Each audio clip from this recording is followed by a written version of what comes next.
සාදරයෙන් පිළිගන්නවා කෙමිස්ට්‍රි මේ DC by ඩොක්ටර් අන්දි YouTube channel එකට. අද ඉතින් ඔයගොල්ලෝ බොහෝ දෙනෙක් බොහොම බලාපොරොත්තුෙන් හිටපු මේ පාඩම තමයි කරන්න යන්නේ. කොහොමද රචනා කරන ඇල්ගොරිතම් එක මොකක්ද කියන එක. ඉතින් මුලින්ම මම ඉල්ලන්න කැමතියි දැන් ඔයගොල්ලෝ වීඩියෝස් 20ක් විතර මේ පාඩමේ බලලා තියෙනවා. ඉතින් මේ රචනා වීඩියෝ එකත් බලලා මේ ඇල්ගොරිතම් එක තේරුම් අරගෙන ප්‍රශ්න කරලා මේ ඔයගොල්ලන්ට යම්කිසි යහපතක් ලැබුණා නම් ඔයගොල්ලෝ ඉනෝගනික් මගේ වීඩියෝස් බලන්න කලින් හිටපු තැනයි අද මේ රචනා වීඩියෝ එකත් බැලුවට පස්සේ ඔයගොල්ලෝ ඉන්න තැනයි අතර වෙනස පැහැදිලි කරලා කොහොමද මේ ටික දැනුනේ කියන එක පැහැදිලි කරලා මම කැමතියි මෙතන කමෙන්ට් එකක් දානවා නම් කමෙන්ට් සෙක්ෂන් එකේ මේක කොහොමද Tamanට දැනුනේ කියන එක. ඉතින් ඔයගොල්ලන්ගේ කැමැත්ත නොදා ඉන්නත් පුළුවන්. එහෙම අවුලක් නැහැ. මේ මොකද මම මේ ටික ඔයගොල්ලන්ගේ මුකුත් බලාපොරොත්තු නොවි දුන්නේ.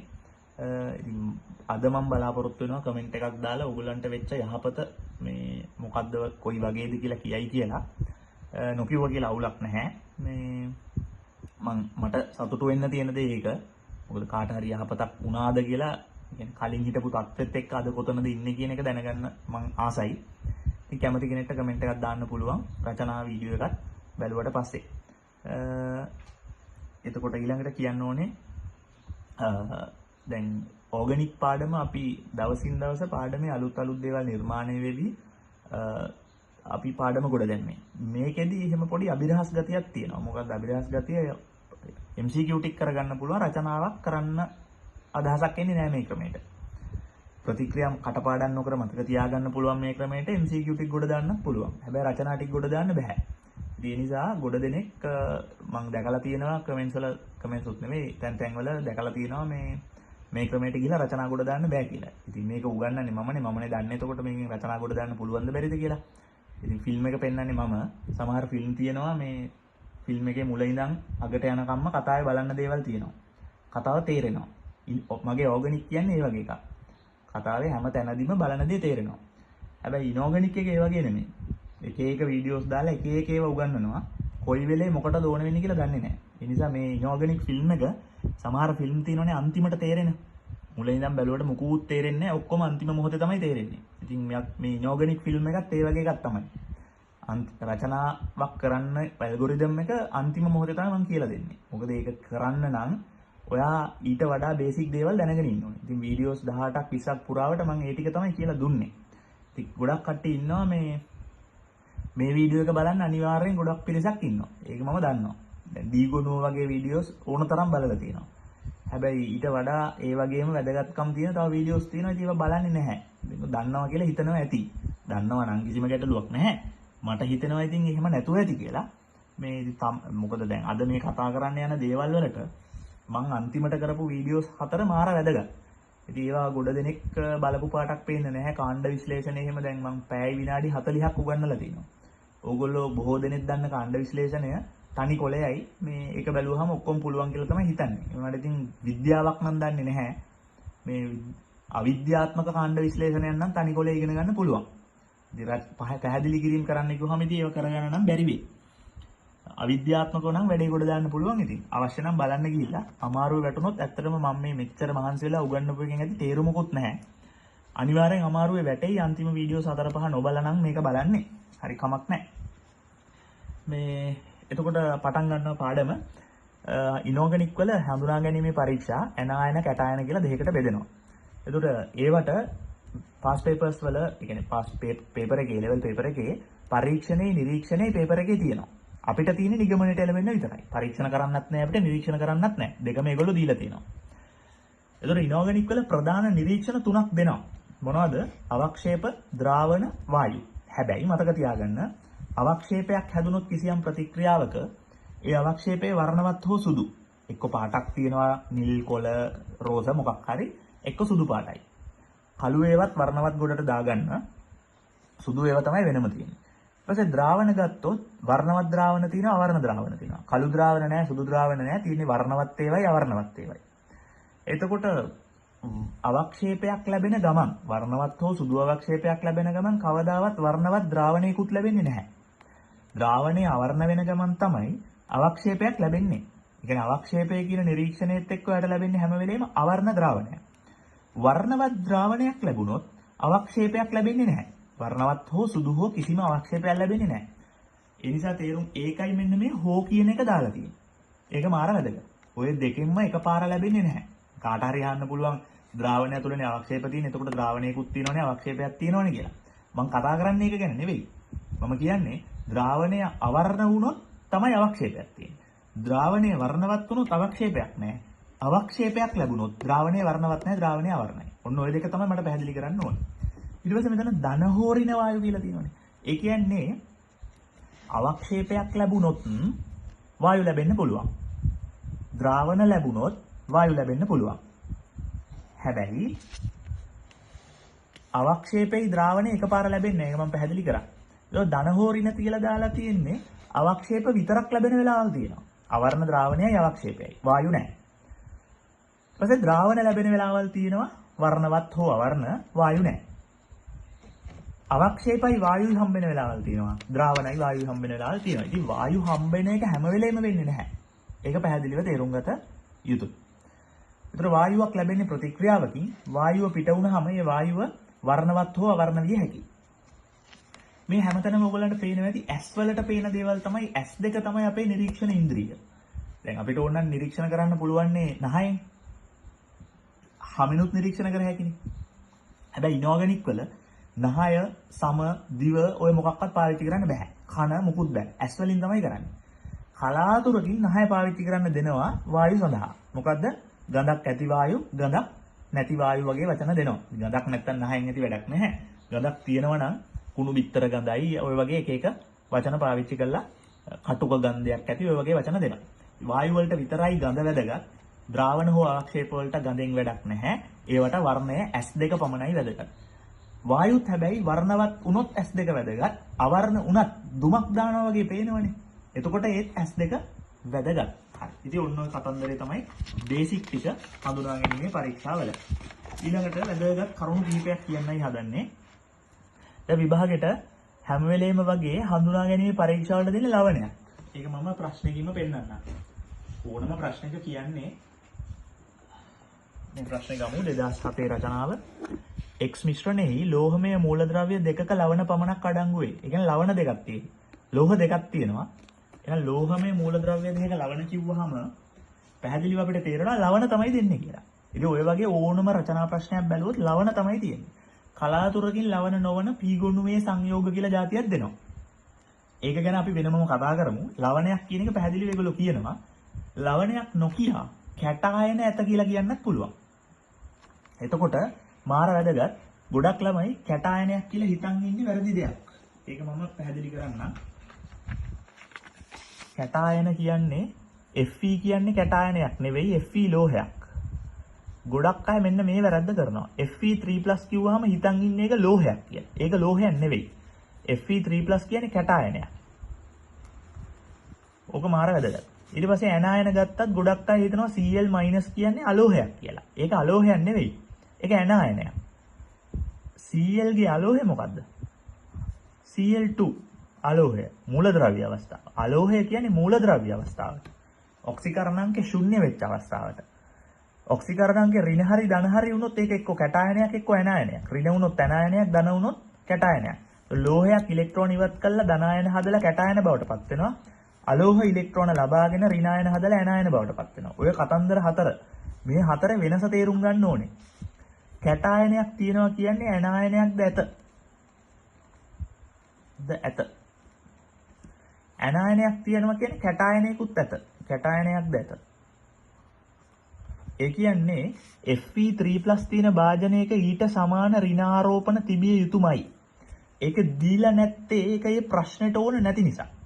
Cl- තියෙන තැනක ඊට අදාළ මොනවා හෝ ඊට ඒ ආරෝපණ ගානට සමාන ධන ආරෝපණ ගානක් තිබිය යුතුමයි. ඒක දෙන්නේ නැත්තේ ප්‍රශ්නෙට ඒව ඕන නැති නිසා. ඒ නිසා අද ඉඳන් කැටායනයක් දුටු විට ඔබ තේරුම් ගත යුතු එක ලවණයක් කියලා.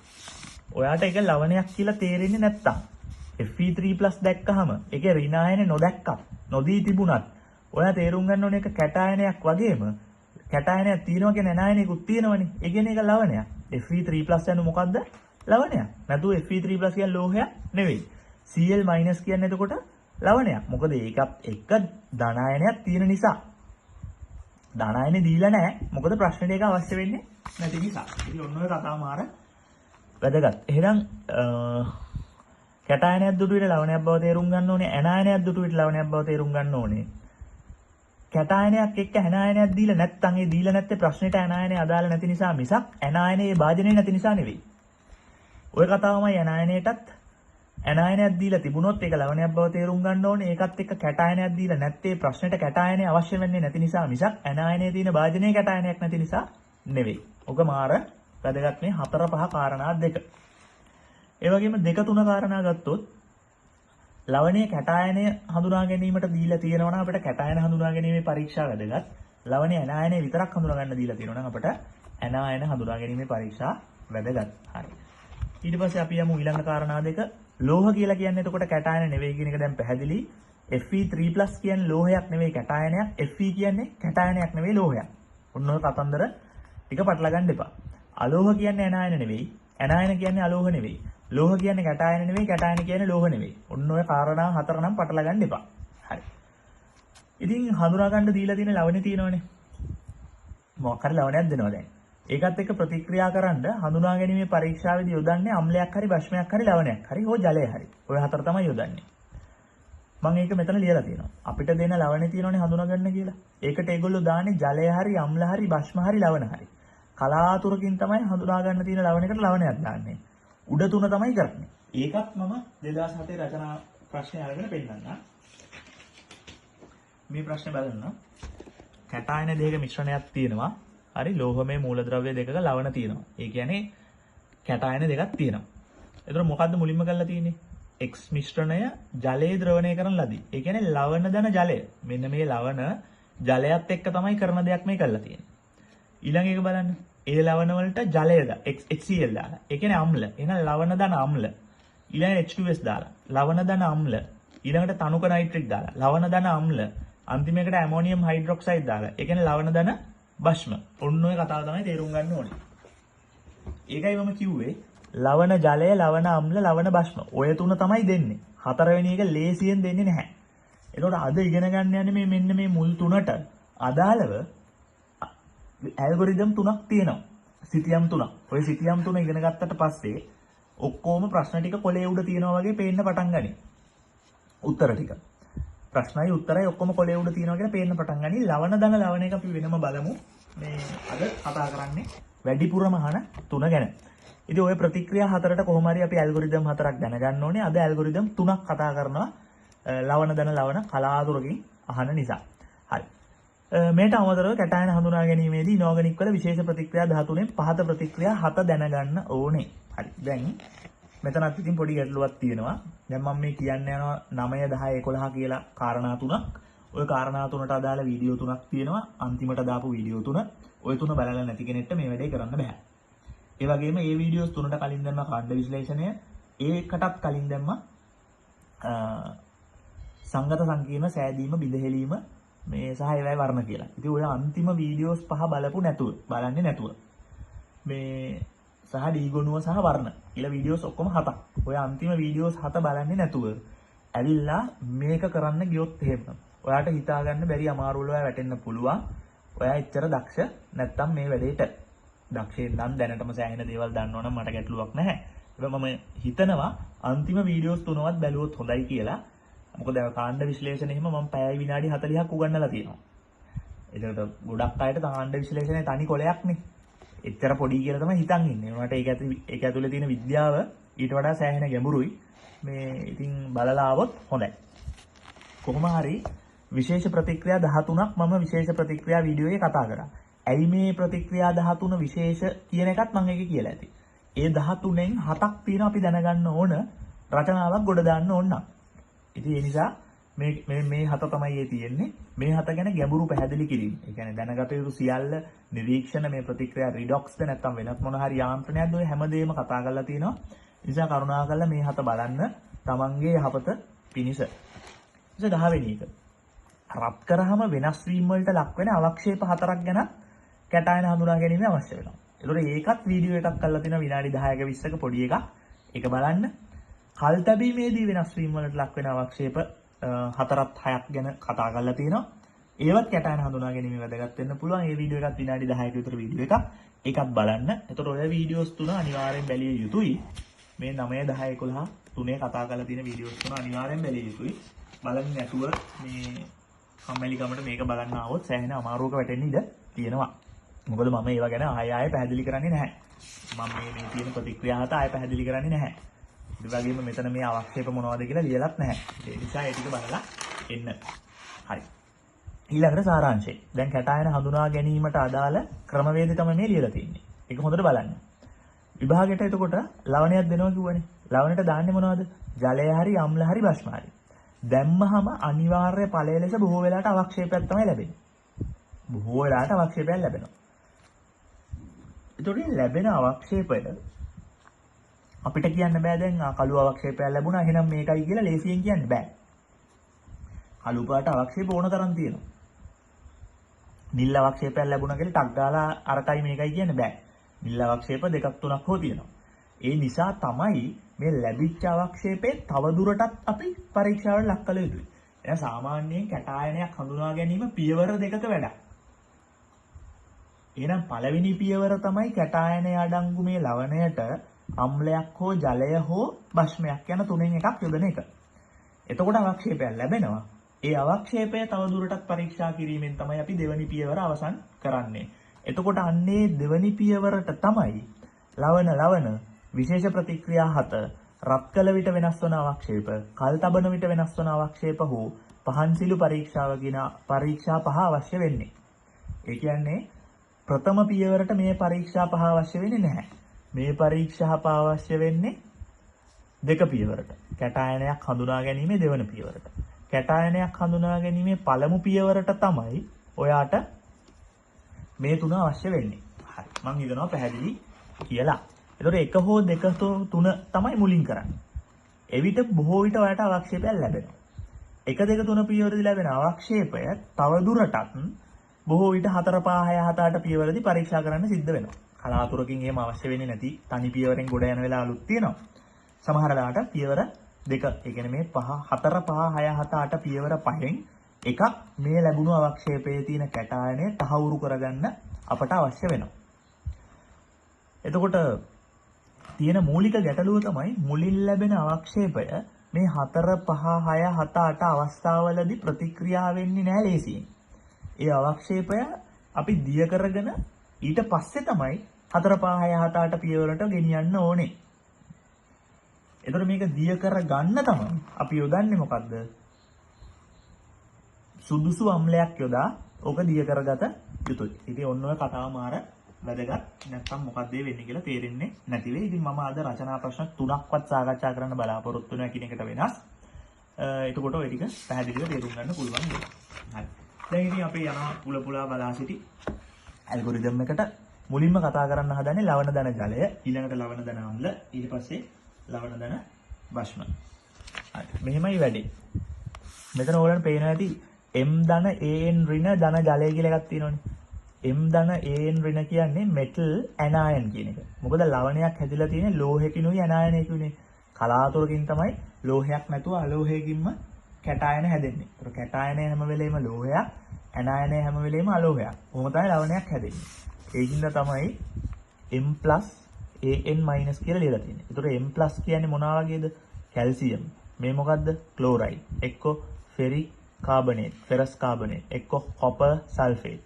ඒතර ඔන්නෝක තමයි පැහැදිලිව තේරුම් ගන්න ඕනේ. ලෝහෙට මොකක් හරි ආරෝපණයක් තියෙයි. අලෝහෙටත් මොකක් හරි ආරෝපණයක් තියෙයි. මම M ධන කියලා දාලා තියෙන්නේ. ධන 1 ධන 2 වෙන්න පුළුවන්, ධන 3 වෙන්න පුළුවන්. මේ AN- 1 -2 -3 ඕන එකක් වෙන්න පුළුවන්. ඉතින් ලේසි වෙන්න විතරයි ධන ඍණ දාලා තියෙන්නේ. ඒවා ආරෝපණ වෙනත් අගයන් තිබිය හැකියි. හරි. කොහොම වුණත් අපි කතා කරා ඕනම ලවණ අම්ල, ලවණ ජලය, ලවණ භස්ම ඔය ප්‍රතික්‍රියාවල ලැබිය හැකි නිරීක්ෂණ උපරිම තියෙන තුනයිනේ. මොනවාද? අවක්ෂේප, ද්‍රාවණ, වායු. හරි. ඉතින් නම් මේ නිරීක්ෂණ තුන තමයි මම මේ ලියලා තියෙන්නේ. ඉතින් විභාගෙට ඕගොල්ලන්ට ලවණයකට ජලය දැම්මා නිරීක්ෂණයක් ලැබුණි කියලා දෙන්නේ එක්ක මේක. ඉතින් මේ කොලේ ඔක්කොම ටික ලියලා තියෙනවා නිරීක්ෂණ ටික. එහෙනම් අපි කොහොමද වැඩේ ගොඩ දාන්නේ කියලා ඉගෙන ගමු. හරි. පළවෙනි එක ලේසි පැත්තෙන් පටන් ගන්නම් වායු. වායුවක් හැම වෙලේම කවදාවත් ලෝහයක් වායුවක් වෙලා පිට වෙලා යන්නේ නැහනේ. ඇනායන තමයි වායු වෙලා පිට වෙලා යන්නේ. ඒකයි මම AN- දාලා තියෙන්නේ. එහෙනම් ඇනායනය තමයි වායු වෙලා පිට වෙලා යන්නේ. මොනවද ඇනායන වායු පිට කරන? තුනයි තියෙන්නේ. ජලය දැමූ විට ලවණයකට වායු පිට කරන ඇනායන තුනයි තියෙන්නේ. මොනවාද? හයිඩ්‍රයිඩ්, නයිට්‍රයිඩ්, කාබයිඩ්. එහෙම නැත්නම් ඇසිටලයිඩ්. පිට කරන වායු මොනවද පිළිවෙලින්? හයිඩ්‍රජන්, ඇමෝනියා සහ ඇසිටලීන්. එහෙම නැත්නම් එතයින්. ඉතින් ඔන්න ඔය කතන්දරේ තමයි දැනගන්න ඕනේ. දැන් මේ ටික ඉගෙනුවේ කොහෙද? ලවණ ධන ජලය කියලා වීඩියෝ එකක් තියෙනවා. ඒ වීඩියෝ එකේ මේ ටික පැහැදිලිව කියලා තියෙනවා. එතනදී ලවණ වර්ග 4ක් ජලය සමග ප්‍රතික්‍රියා කරනවා කියන එක ඉගෙන ගත්තා. මොනවද? හයිඩ්‍රයිඩ්, නයිට්‍රයිඩ්, කාබයිඩ් සහ පෙරොක්සයිඩ්. පෙරොක්සයිඩ් එක ලියලා නැත්තේ ඒකේ ලැබෙන ප්‍රතිඵලය H2O2. ඒක වායුවක් නෙවෙයි ද්‍රවයක්. ඒ නිසා ඒක ලියලා නැහැ. ඊළඟට එතකොට වායු පැත්ත ඉවරයි. එතකොට උදාහරණයක් ගත්තොත් පෙන්වන්න පුළුවන් CaC2. දැන් ඔයගලන්ට පේනවා මෙතන C2- එක තියෙනවා. ඒක තමයි ඇනායනය. කැල්සියම් තියෙනවා. ඒක තමයි කැටායනය. ජලය දැම්මහම වෙන්නේ මොකද්ද? 2+, 2-. ජලයේ තියෙන H+, OH-. එතකොට මේ 2- ට H+ සෙට් වෙලා C2H2 හැදෙනවා. 2+ ට OH- දෙකක් සෙට් වෙලා කැල්සියම් හයිඩ්‍රොක්සයිඩ් හැදෙනවා. මෙන්න C2H2 වායුව ලෙස පිට වෙලා යනවා. ඉතින් ඒක තමයි මෙතන වෙන්නේ. හැබැයි කිසිදාක හයිඩ්‍රජන් සහ ඇසිටලීන් වායු පිටවීම ගැන ප්‍රශ්න අහලා නැහැ. හේතුව ඒ වායු වල පැවැත්ම තහවුරු කරන්න පරීක්ෂාවල් ලොකුවට නැති නිසා. ඊට වඩා සුලභ පරීක්ෂාවල් තියෙන එකක් තමයි මොකද්ද? ඇමෝනියා. ඇමෝනියා වායුව පිටවීම ගැන ව්‍යුහගත රචනාවල එහෙම අහලා තියෙනවා. මැග්නීසියම් වල ලවණයක් මැග්නීසියම් නයිට්‍රයිඩ් හදාගෙන ඒකට වතුර දැම්මහම මැග්නීසියම් හයිඩ්‍රොක්සයිඩ් දන ඇමෝනියා හැදෙනවා. ඒතර ඇමෝනියා වායුව පිට වෙන එක අඳුරගන්න ක්‍රම නෙස්ල ප්‍රතිකාරකය, ඊට පස්සේ HCl බෝතලේ මූඩිය ඇල්ලුවාම සුදු දුමාරයක් එන එක, ඊට පස්සේ රතු ලිට්මස් කඩදාසියක් තෙතර රතු ලිට්මස් එකක් නිල් පාට බවට පත් කරන එක කියලා අපි ඕන තරම් දන්නවා. ඉතින් ඒක නිසා මේක තමයි ඕකෙන් අහන්නේ. අනිත් දෙක නම් අහන්න තියෙන ඉඩ හරීම අඩුයි. ඊට පස්සේ අපි යමු වැදගත් කෑල්ල අවක්ෂේප. මේ කෑල්ල එච්චරම වැදගත් නැහැ. මේ කෑල්ල බලමු. හරි. අවක්ෂේප ගත්තොත් අපි ඉගෙන ගත්තනේ අවක්ෂේප කියලා පාඩමක්. වෙනමම නීති 9ක් යටතේ අවක්ෂේප ඉගෙන ගත්තා. ඒතර මේ අවක්ෂේප පාඩමේ ජලය සමග ප්‍රතික්‍රියාවක් නොකරන නිකම්ම අවක්ෂේප වෙන කට්ටියක් ඉන්නවා. මොකද අපි අවක්ෂේප කියලා ඉගෙන ගත්ත කට්ටිය මොකද කරන්නේ? උදාහරණයකට අපි ගත්තොත් කැල්සියම් කාබනේට් හුණු ගල්. ඒක ගිල වතුරට දැම්මහම ඉතින් හුණු ගල ගලක් වගේ ගිලෙනවා එච්චරයි. ඊට වඩා දෙයක් සිද්ධ වෙන්නේ නැහැ. ඒ නිසා නිකම්ම කට්ටියක් ඉන්නවා ජලයක ප්‍රතික්‍රියාවක් කරන්නේ නැහැ. හෙන ගහනවා වගේ අවක්ෂේප වෙලා යනවා. ඒ කියන්නේ වැලි ටිකක් වතුරට දැම්මොත් වැලි ටික ගිලෙනවනේ. ඉතින් ඒ වගේ ගිලිලා නිකම්ම වතුර ගිලෙන ද්‍රව්‍ය වලට තමයි අපි අවක්ෂේප කියලා කියන්නේ. ඉතින් සමහර ලවණ තියෙනවා වතුරයකට දැම්මහම ඒක ගිලෙනවා. උදාහරණයක් කැල්සියම් කාබනේට්. ඒ වගේ. lead sulfate, lead chloride, silver chloride ඔය වගේ ඒවා තමයි අවක්ෂේප ගොඩේ දාගෙන තියෙන්නේ. හැබැයි අවක්ෂේපයක් ගත්තාම පාට දෙකක් තියෙන්න පුළුවන්. එක්ක සුදු එක්ක වර්ණවත්. වර්ණවත් ගොඩේ හැබැයි කළුත් තියෙනවා කියන එක මතක් කරගන්න. ඔයාලට ඕන නම් කළු ඒවා ටික වෙනම දාගත්තත් කමක් නැහැ. කොහොම වුණත් වර්ණවත් අවක්ෂේපයක් හම්බුනොත් ඔයාගේ නිගමනය මොකක් විය යුතුද? ආන්තරික කැටායනයක් තියෙනවා කියන එක. සුදු එකක් ලැබුණොත් ඔයාගේ නිරීක්ෂණය මොකද්ද? ආන්තරික නොවන කැටායනයක් තියෙනවා කියන එක. ඉතින් ඕක තමයි ඔකේ වැදගත් පාර්ට් එක. හැබැයි මම බොහෝ විට කියලා ලියලා තියෙනවනේ. ඒකට හේතුව lead iodide ගත්තොත් ඒක කහ පාටයි. silver iodide ගත්තොත් කහ පාටයි. silver bromide ගත්තොත් කහ පාටයි. ඉතින් ඒ කියන්නේ silver සහ lead කියන්නේ ආන්තරික කැටායන නෙවෙයිනේ. ඒවා P block එකේ P ගොනු ඒවා. ඒවා ආන්තරික නෑ. හැබැයි ඒවැනුත් වර්ණවත් අවක්ෂේප හැදෙනවා. ඒ නිසා අවක්ෂේපයක් වර්ණවත් වූ පමණින් අපි ඩෝන් ගාලා කෑ ගැහුවොත් එහෙම මෙතන තියෙන ආන්තරික එකක් කියලා සම්පූර්ණයෙන් වැරදි.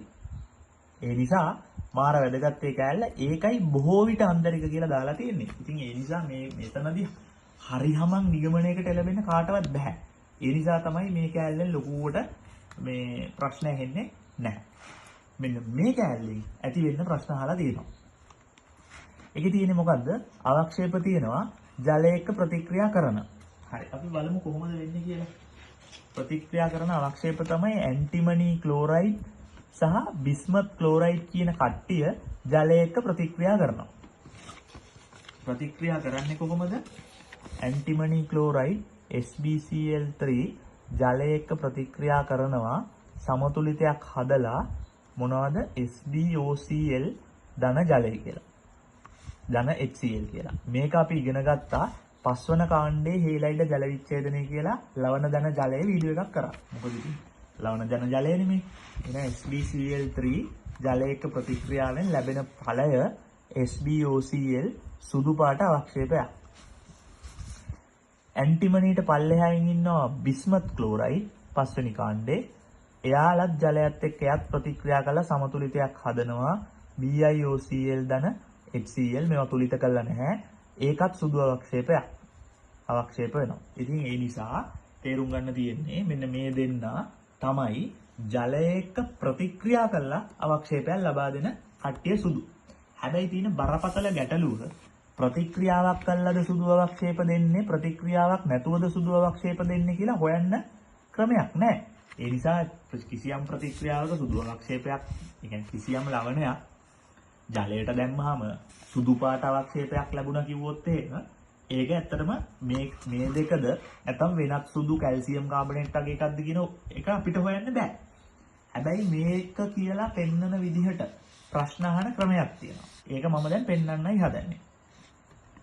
මේක සමතුලිතයක්, මේ තමයි ප්‍රතිඵල සුදු පාට අවක්ෂේප. හරි ප්‍රශ්නේ පෙන්වන්නයි හදන්නේ. මම MCQ එකකින් පෙන්වන්නම්. රචනාවකිනුත් අද මේ අන්තිමට පෙන්නනවා. දැනට MCQ එකකින් පෙන්නනවා. මේ ප්‍රශ්නේ බලන්න. A නම් ලවණයක තනුක HCl ද්‍රාවණයක් කියලා තියෙන්නේ. ඒකේ තුන්වෙනි කොටස විතරක් බලමු. ජලයට එකතු කළ විට සුදු පැහැති අවක්ෂේපයක් දෙයි.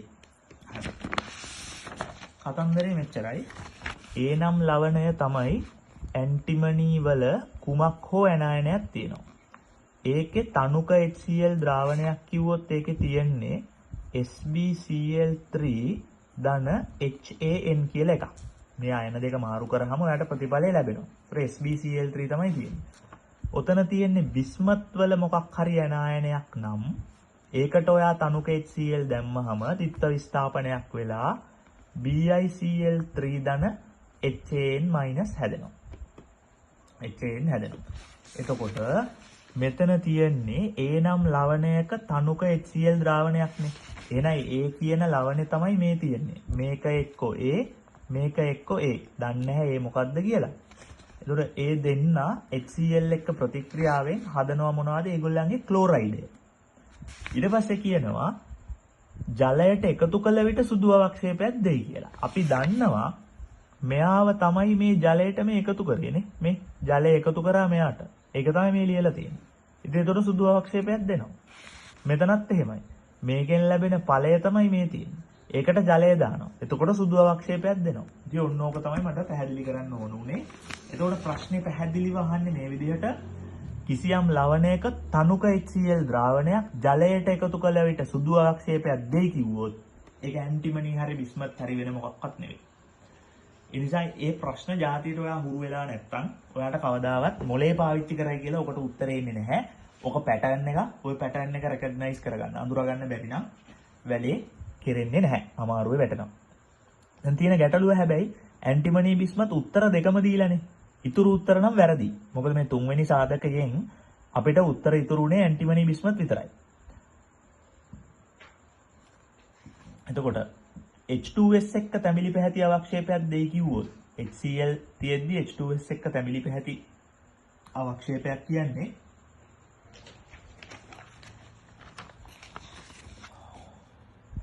ඇන්ටිමනී සල්ෆයිඩ් තමයි හැදෙන්නේ. එක්ක බිස්මත් සල්ෆයිඩ්.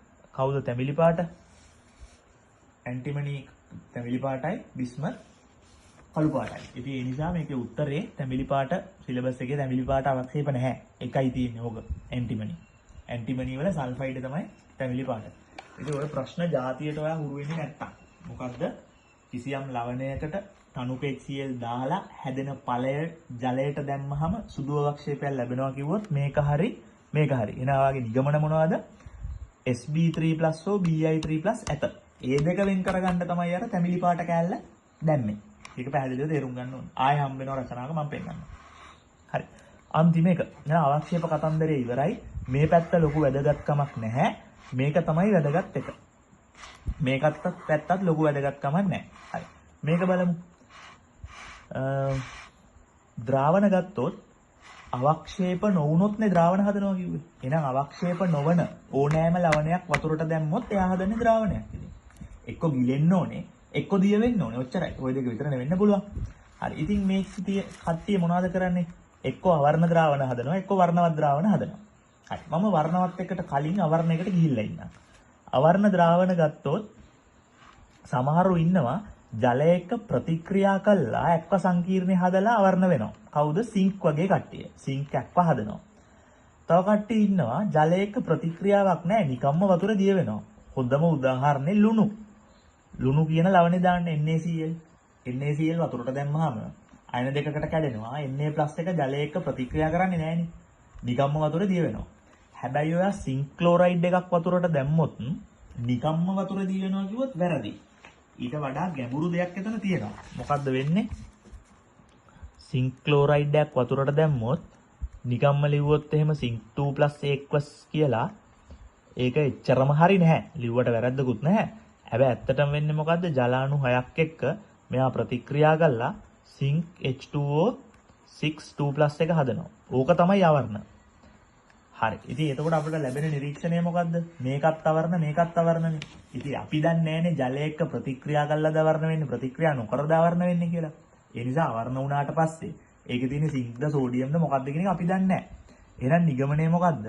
ආන්තරික නොවන කැටායනයක් ඇත. එහෙම නැත්නම් ආන්තරික කැටායනයක් නැත. ආන්තරික නොවන කැටායනයක් ඇත. එහෙම නැත්නම් ආන්තරික නොවන ආන්තරික කැටායනයක් නැත. ඔය දෙක තමයි කියන්න පුළුවන්. හේතුව වර්ණවත් ඒවා කවුද දෙන්නේ? ආන්තරික කැටායනයක් තිබ්බොත්. කවුද උදාහරණ? ජලයක ප්‍රතික්‍රියා කළා. උදාහරණ ඉන්නේ 1 2 3 4 5 6 7යි. ඔය හත තමයි ප්‍රබලම නිතර හම්බෙන උදාහරණ ටික. වෙන කවුරුවත් අපිට හම්බෙන්නේ නැහැ ජලය සමග වර්ණවත් එක්ව සංකීර්ණ හදන. තව ජලයක එක්ව සංකීර්ණ හදන ඒවා තිබුණා. හැබැයි ඒවා සමහරු අස්ථායි ඔය වගේ ගැටලු තියෙනවා. ඉතින් ඒ නිසා ඒවා අහන්නේ නැහැ. අහන්නේ මේ හත තමයි. ඒ නිසා අඩුතරමේ ඔය හත දැනගෙන ඉන්න ඕනේ පැහැදිලිව. ඒතර ඔය වගේ ප්‍රතික්‍රියාවක් වෙන්නේ කොහොමද? මෙහෙම එකක් දෙනවා. Copper sulphate. ඝණය දානවා වතුරට. දැන් මේක වතුරේ දිය වෙනවද නැද්ද කියලා මුලින් බලන්න ඕනේ. ඒක කොහොමද දන්නේ? කොපර් සල්ෆේට් අවක්ෂේපද නැද්ද කියලා අවක්ෂේප පාඩමේ නීති 9න් ඔයා දැනගන්න ඕනේ. ඒව මතක නැත්තම් මේව කරන්න බෑ. ඒතර අවක්ෂේප නැහැ. ඒක ජලයේ දිය වෙනවා කියලා අපි දන්නවා. එතකොට ඒක්වස් කියලා හැදෙනවා.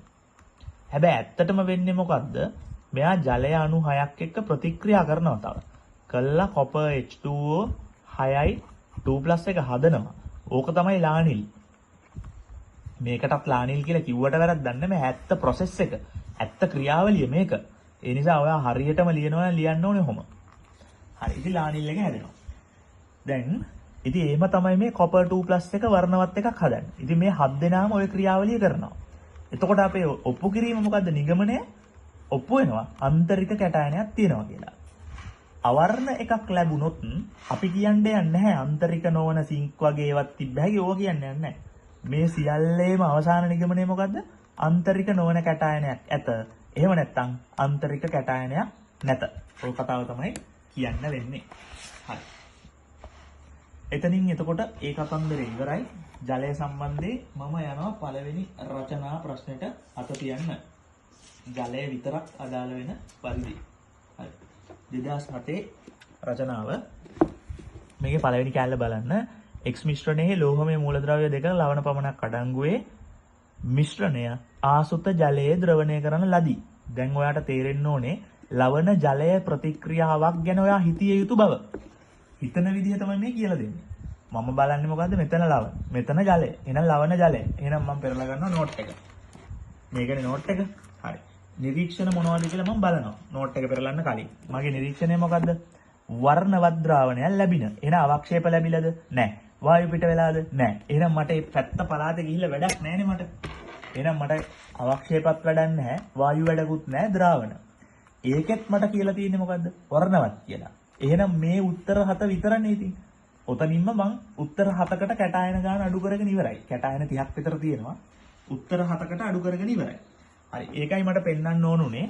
එතකොට මේ ප්‍රශ්නේ මේ මේ අවුරුද්දේදී ප්‍රශ්න අහලා තියෙන්නේ ඉහත එක් පරීක්ෂාවෙන් ඔබට කළ හැකි නිගමන ලියන්න කියලා. එහෙනම් පළවෙනි පරීක්ෂාවේ නිගමනය ඔයා ලියන්න ඕනේ. පළවෙනි පරීක්ෂාව මේක. වතුර දාපු එක. වර්ණවත් ද්‍රාවණයක් ලැබින. ඔබේ නිගමනය කුමක්ද? මෙන්න මේක. ආන්තරික කැටායනයක් ඇත. මේ හත ලියන්න ඕනේ නැහැ. මේ හතෙන් මේ ඇත මොකක් හරි ඇත ඒවා ලියන්න ඕනේ නැහැ. ආන්තරික කැටායනයක් ඇත. ඔච්චරයි. ඉතින් එතකොට ඒකට අදාළ ෆුල් මාක්ස් ටික ඔයාලට හම්බ වෙනවා. හරි. එතකොට මම ජලය සම්බන්ධ ඇල්ගොරිතම් එක කතා කරා. මේ කෑල්ලයි තමයි වැදගත්. මේක වැදගත් නැහැ. මේ කෑල්ල මේක වැදගත් මේක වැදගත්. මේක වැදගත් වෙන්නේ නැහැ. හරි. ඊට පස්සේ මම යනවා එහෙනම් ඊළඟ ඇල්ගොරිතම් එකට මොකද්ද? ජලය ධන අම්ල ලවණ ධන අම්ල ඇල්ගොරිතම් එකට. හරි. හරි. ලවණ ධන අම්ල මෙතනදිත් M+ metal plus anion minus කියලා දාලා තියෙනවා. HA කියලා දාලා තියෙන්නේ අම්ලෙ. එතකොට HA කියලා දාන්නේ අම්ලේ තියෙන anion එකට මම A- දැම්මා. ලවණේ තියෙන anion එකට AN- කියලා දැම්මා. H+ තියෙනවා. හරි. දැන් ඒ අම්ල හැටියට විභාගෙට දෙන්නේ නැහැ රටේ ලෝකෙ තියෙන ඔක්කොම දෙන්නේ නැහැ.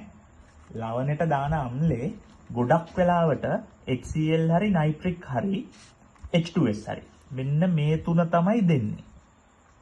සල්ෆියුරික් ඊටාම කලාතුරකින් දෙන්න පුළුවන්. ඇසිටික් ඊටාම කලාතුරකින් දෙන්න පුළුවන්.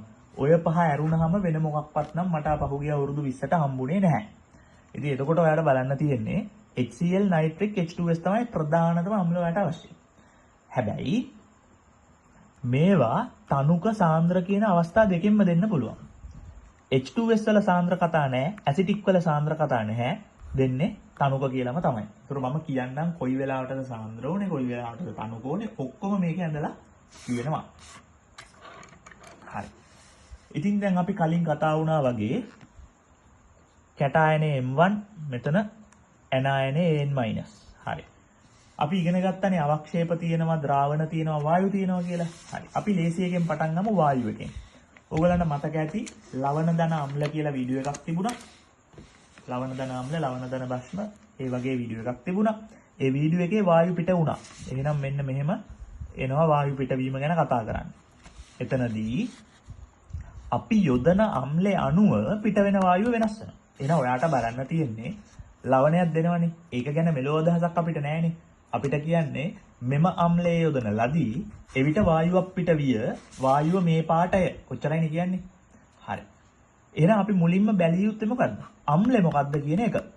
අම්ලේ මොකද්ද කියලා බලන්නේ නැත්නම් වැඩක් නැහැ විභාගෙට දෙනවනේ අම්ලේ මොකද්ද කියලා. හරි. ඊට පස්සේ වායුවේ පාට මොන හරි දෙන්න පුළුවන් ඒ වගේ. අම්ලේ තනුක HCl, තනුක නයිට්‍රික්, තනුක සල්ෆියුරික් නම්. ඒ කියන්නේ මෙන්න මේ තුන් දෙනා නම්. ඒ කියන්නේ තනුක ප්‍රබල අම්ල. මේ දෙන්න දුබල. තනුක ප්‍රබල අම්ල දාලා තිබුණොත් වර්ණවත් වායු කීයක් තියෙනවද? 1යි. NO2. එහෙනම් තිබුණු ඍණ ආයනේ මොකද්ද? නයිට්‍රයිට්. දැන් මේවා මතක නැත්තම් ඔයාගේ අම්ල ලවණ වීඩියෝ එක බලලා නැහැ. ඉතින් ඒව මම මෙතන කියන්නේ නැහැ. ෆිල්ම් එක බලලා ඇති. ෆිල්ම් එකේ අන්තිම විනාඩි 5 තමයි මේ තේරුම් කරන්නේ. ෆිල්ම් එක බලපු නැති අයට ෆිල්ම් එකේ මග කෑලි ස්කිප් කර මග ඇර ආපු කට්ටියට මේවා තේරෙන්නේ නැහැ. ඉතින් ඒ කට්ටියට ඔක්කොම බලලා ඉන්න වෙයි. නැත්තම් මේක සම්පූර්ණයෙන් අතහැරලා දාන්න වෙයි. හරි. ඊට පස්සේ ආවරණ වායු පිට කරන කට්ටිය ඇනායන 4ක් ඉන්නවා මොනවද? කාබනේට් වලින් CO2, සල්ෆයිඩ් වලින් SO2, තයෝසල්ෆේට් වලින් සල්ෆර් ධන සල්ෆර් ඩයොක්සයිඩ් සහ සල්ෆයිඩ් වලින් H2S. එතකොට ආවරණ වායු 4යි, වර්ණවත් වායු 1යි, ඇනායන 5යි. හැබැයි මෙන්න මේ කෑල්ල. මේ කෑල්ල අපි ඉගෙන ගත්තේ ලවණ ධන අම්ල පාඩමේ නෙවෙයි. ඒක ඊට කලින් බොහෝමයකට කලින් ඉගෙන ගත්තේ. මම කොහෙද කියලා පොඩ්ඩකින් කියන්නම්. අපි මෙතන දාන අම්ලේ සාන්ද්‍ර සල්ෆියුරික්. සාන්ද්‍ර සල්ෆියුරික් දැම්මොත් වර්ණවත් වායු තමයි පිට වෙන්නේ. මොනවාද වායු දෙක? අයඩීන් නැමැති දම් පාට වායුවයි, බ්‍රෝමීන් නැමැති දුඹුරු පාට වායුවයි. එහෙනම් නිගමන මොනවද? බ්‍රෝමීන් පිට වුණා නම් තිබ්බ ඍණායනේ AN- මොකද්ද? Br-. AN- මොකද්ද? I-. එතකොට I2 පිට වෙනවා. AN- Br- නම් Br2 පිට වෙනවා. දම් සහ දුඹුරු පාට වායු ලැබෙනවා. ඕක පැහැදිලිව තේරුම් ගත යුතුයි. එතකොට මෙතනට දාපු අම්ලේ මොකද්ද? සාන්ද්‍ර සල්ෆියුරික්. ඒ කියන්නේ මොකද්ද? සල්ෆියුරික් වලට තිබුණා ගුණයක් ඔක්සිකාරක ගුණය. ඒතර සාන්ද්‍ර සල්ෆියුරික් වෙලාවට විතරයි ඔක්සිකාරක. තනුක සල්ෆියුරික් වෙලාවට ඔක්සිකාරක ගුණය නැහැ. එහෙනම් මෙයාගේ මේ වෙන්නේ රිඩොක්ස් ප්‍රතික්‍රියාවක්. සල්ෆියුරික් අම්ලයේ SO2 වායුව බවට පත් වෙනවා. ඒක මම ලියලා පෙන්නන්නම්. සල්ෆියුරික් අම්ලේ දානවා I- තියෙනවා I2 හැදෙනවා සල්ෆියුරික් SO2 වෙනවා. ධන 6 සිට ධන 4ට ඔක්සිහරණය වෙනවා. ඍණ 1 සිට බිඳුවට ඔක්සිකරණය වෙනවා. හැබැයි සාන්ද්‍ර දාන්න ඕනේ. ගොඩක් කට්ටියට දැන් ප්‍රශ්නයක් තියෙනවා මොකද්ද? සාන්ද්‍ර සල්ෆියුරික් ඔක්සිකාරක නම් නාන්ද්‍ර නයිට්‍රිකුත් ඔක්සිකාරකයි. එතකොට ඔය I- වගේ එකටත් ඕක දාලා NO2 හදාගෙන I2 හදන්න පුළුවන් නේ. එහෙනම් කාට හරි අහන්න පුළුවන් ඇයි මම මෙතන ඒක ලියලා නැත්තේ කියලා. බොහොම පැහැදිලි හේතුවක් තියෙනවා. මොකද්ද? මෙයා දුඹුරු. ඒතර දම් දුඹුරු වායු මිශ්‍රණයනේ පිට වෙන්නේ. ඒක පොඩ්ඩක් අවුල්නේ. දැන් Br2 පිට වුණොත් මොකද වෙන්නේ? Br2 දුඹුරු. NO2 වායුව මෙතනින් ආවොත් සාන්ද්‍ර නයිට්‍රික් වලින් ඒකත් දුඹුරු. එතකොට අර්බුදේ තවත් බරපතල වෙනවා. Br2 NO2. දැන් දුඹුරු වායුව මොකද්ද කියලා දන්නේ නැහනේ. අපට අනවශ්‍ය තැනකිනුත් දුඹුරු වායුවක් පිට වෙනවා.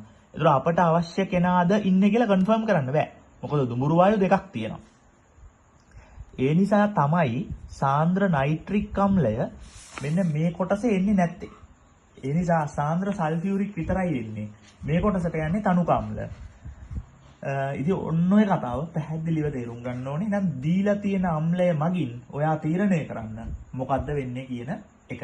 අම්ලේ බලන්නේ නැතුව මේ රතු පාට කොටු ඇතුලේ දාලා තියෙන ඒවා බැලිය යුතු නිසා බලලා තමයි නිරීක්ෂණය බලන්නේ. ඒ අනුව ඔයා තීරණය කරන්න මොකද්ද ලැබෙන්නේ. ඉතින් මම ලේසිම කෑල්ල කරා වායු පිට කිරීම. ඒ කියන්නේ ඇනායන හඳුනා ගැනීම කොටසක් තමයි මේ කවර් කරේ. හැබැයි අපේ මූලික අරමුණාද කැටායන හඳුනා ගැනීම. ඉතින් මම මේ කොටසට යනවා. පටන් ගන්නයි හදන්නේ. පට්ට වැදගත් කැලි ටිකක් කියන්න යන්නේ මේ ටික නම් මසුරන් වටිනවා. ඒ නිසා හොඳට අහගන්න. හරි. දැන් වායු පිට වෙන එක වගේම අවක්ෂේපත් වෙන්න පුළුවන් නේ. හරි. අවක්ෂේප වෙනකොට ඔයා යොදන අම්ලය අනුව අපට ලැබෙන නිරීක්ෂණ වෙනස්. හරි. විභාගයට දෙනවා තනුක HCl යොදන ලදී කියලා. හරි. ලවණයකට තනුක HCl දාලා තියෙනවා. මෙහෙත් තනුක HCl තියෙනවා. හැබැයි එතන මොකද උනේ? වායු පිට වුණා. මෙහෙ තනුක HCl දැම්මහම ඒ ලවණෙටම තනුක HCl දැම්මහම අවක්ෂේප හැදෙන්න පුළුවන්. අවක්ෂේප හදන්නේ කැටායනේ. වායු පිට කරන්නේ ඇනායනේ. ඉතින් අවුලක් නැහැනේ.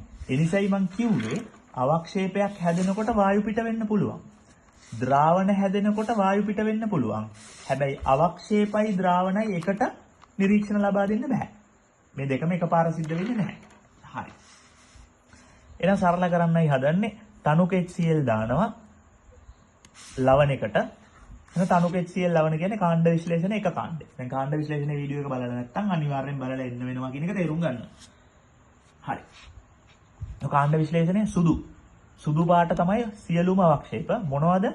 lead chloride, silver chloride, Hg2Cl2 හෙවත් HgCl. නිගමනය මොකද්ද? එක කාණ්ඩයේ කැටායනයක් ඇත. මොකද සුදුනේ හම්බෙන්නේ. මෙයත් සුදු නම් අපිට මොකද්ද සුදු කියලා කියන්න බෑ. අපිට කියන්න පුළුවන් ඔය තුනේ එකක් හෝ කිහිපයක් ඇත කියන එක විතරයි. හරි. එහෙනම් මම යනවා අපේ රචනාව කතා කරන්න. 2007 රචනාව මිශ්‍රණයේ ජලීය ද්‍රාවණය. මම දැන් පළවෙනි කොටස ගොඩ දාලා ඉවරයි. මම දන්නවා අර කැටායන 7ක් තිබුණා. ඒ 7ය. ඒතර මෙතන කැටායන 2යිනේ ලවණ දෙකේ. ඒතර වර්ණවත් ද්‍රාවණය ඇතුලේ මම හදිස්සි වෙන්නේ නැහැ. මේ කැටායන දෙකම වර්ණවත් වෙන්නත් පුළුවන්. එකක් වර්ණවත් වෙලා අනික අවර්ණ වෙන්නත් පුළුවන්. ඒ ද්‍රාවණයේ වර්ණවත් කියන එක තේරුම් ගන්න. දෙවැනි පියවරේ තමයි තනුක HCl දාන්නේ. අවක්ෂේපයක් නැහැ කියලා කියනවා. දැන් අපි දන්නවා මේ මෙතන තියෙන කැටායන දෙක ලවණ දෙකේ කැටායන දෙකක් තියෙනවා. ඒ දෙකෙන් එකක් හරි මෙන්න මේ තුනෙන් එකක් වුණා නම් ඔයාට අවක්ෂේප ලැබෙනවා කියන එක. හැබැයි ඒගොල්ලෝ පැහැදිලිව කියලා තියෙනවා සුදු අවක්ෂේපයක් තියා මොන අවක්ෂේපයක්වත් නැත කියලා. එහෙනම් දෙවනි පරීක්ෂාවේ නිගමන ලියන්න කියන එක තමයි ප්‍රශ්නේ. ප්‍රශ්නේ තියෙනවනේ. ඔබට ලබාගත හැකි නිගමන ලියන්න කියලා. මෙතන නිගමන සඳහන් කරන්න කියලා තියෙනවා. එහෙනම් මම ලියන්න එපයි. දැන් මම මොකද්ද ලියන්නේ? ප්‍රතික්‍රියාවේ නිගමන මොනවාද? අර තුන නැත. අර තුන කියන්නේ මොන තුනද? lead ධන දෙක නැත, Ag ධන නැත, Hg22+ නැත. එහෙම නැත්නම් පළවෙනි කාණ්ඩයේ කැටායන නැත. ඇත කියලා ලියන්න බෑනේ.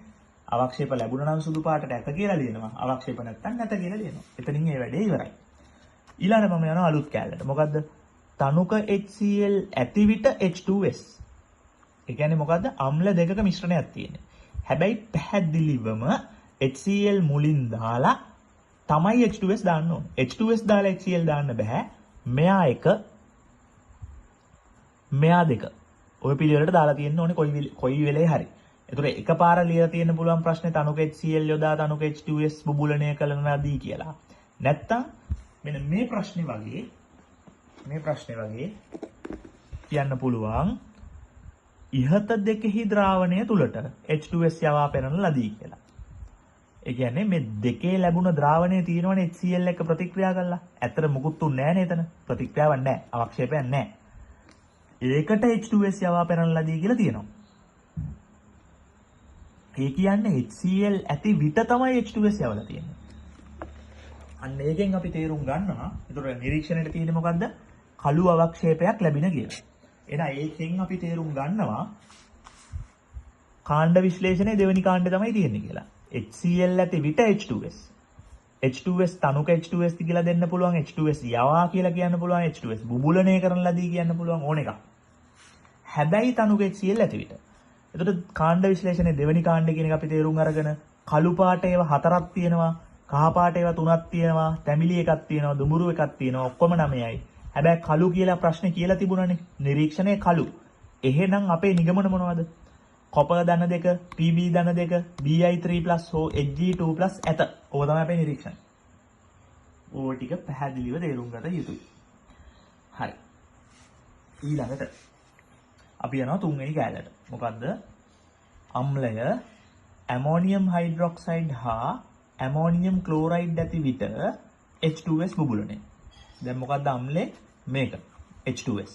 ගොඩක් අයට ප්‍රශ්නයක් එయ్య. මෙතන තියෙන්නේ භස්මයක් ඇමෝනියම් හයිඩ්‍රොක්සයිඩ්. මෙතන තියෙන්නේ ලවණයක්. මෙතන තියෙන්නේ අම්ලයක්. එහෙනම් මෙතන මොනවද තියෙන්නේ? භස්මයි අම්ලයි ලවණයි ඔක්කොම ටික තියෙනවනේ. හරි. හැබැයි අපේ ප්‍රධානිය කවුද මෙතන? H2S. මේ දෙන්නා තිබෙන විට තමයි මෙයාව යවන්නේ. පොර කවුද මෙතන? මෙයා. ඒ නිසා අම්ලේ තමයි පොර. මේ දෙන්න පොර නෙවෙයි පොඩි සයිඩ් සපෝට් එකක් තමයි දෙන්නේ. එතකොට මේ තුන ඇහැට දකින්නකොට කාණ්ඩ විශ්ලේෂණයේ 4 වෙනි කාණ්ඩේ බව තේරුම් ගත යුතුයි. එක්ක මේ රූපේ මේ සිතියමක් වගේනේ තියෙන්නේ. ඉතින් ඒක හරි ලේසියිනේ. මේ ප්‍රතික්‍රියක තුන දැක්කහම උත්තර ටික මෙච්චරයි. මේ ප්‍රතික්‍රියක දෙක දැක්කොත් මෙච්චරයි උත්තර. මේ ප්‍රතික්‍රියක දැක්කොත් උත්තරේ මෙච්චරයි. ඉතින් ඔయిత වඩා ලේසි කරලා දෙන්න බෑ. හරි. එහෙනම් මේ දෙක තියෙද්දි මේක එහෙනම් කාණ්ඩ විශ්ලේෂණයේ 4 වෙනි කාණ්ඩය තමයි තියෙන්නේ. වර්ණවත් ඒවා දෙකක් තියෙනවා, කළු ඒවා දෙකක් තියෙනවා. සුදුත් ඉතින් මම වර්ණවත් කියලා අරන් තියෙනවා. ඔයාලට උන්නම් ඒක වර්ණ කියලා ගන්න. ඒක වර්ණ නෙවෙයි. වර්ණවත් නොවන කියලා දාන්න.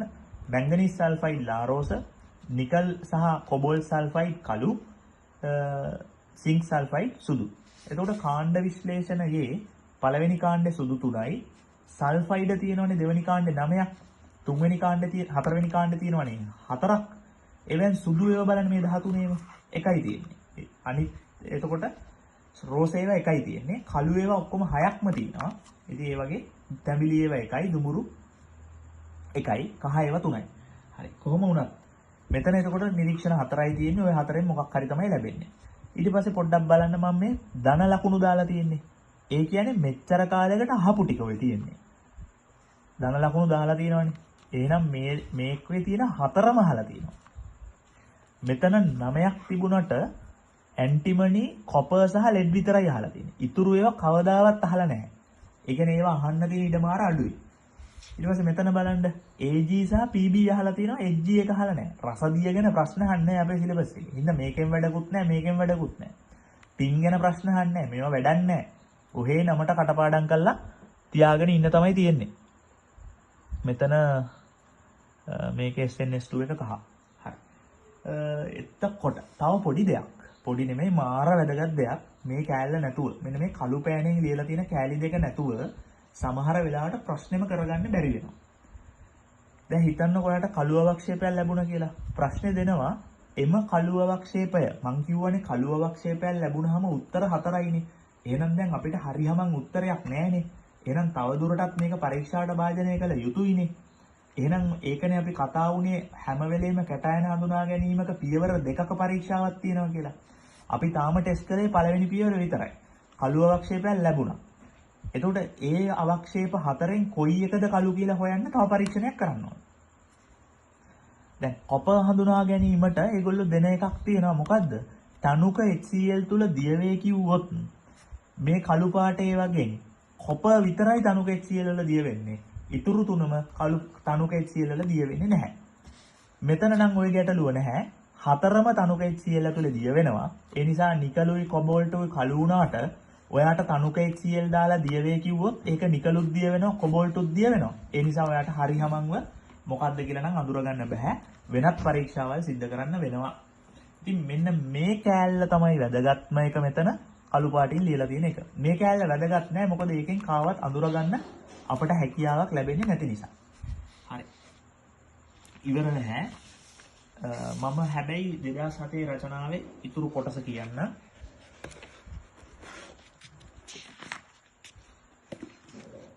දැන් අපිට ලැබුණනේ කළු අවක්ෂේපයක්.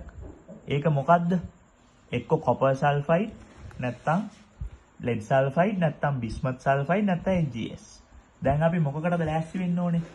එහෙනම් මේ කළු එක හතරවෙනි එකේදී තව ටෙස්ට් කරයි. මොකද කළු එකෙන් උත්තර හතරක් තියෙනවනේ. තාම උත්තරේ දන්නේ නැහනේ. අන්න ඒ හින්දා කියනවා මොකද්ද? ඉහත තුනෙහි අවක්ෂේපය තනුක නයිට්‍රික් සමග පිරියම් කරන ලදී. ඒ කියන්නේ තුනෙහි අවක්ෂේපය මේ හතරෙන් මොකක් හරි එකට තනුක නයිට්‍රික් දාලා. මොකක්ද උනා කියන්නේ? අපැහැදිලි ලානිල් පැහැති ද්‍රාවණයක් සාදමින් අවක්ෂේපයේ ද්‍රවණීය විය. එහෙනම් මොකද වෙලා තියෙන්නේ?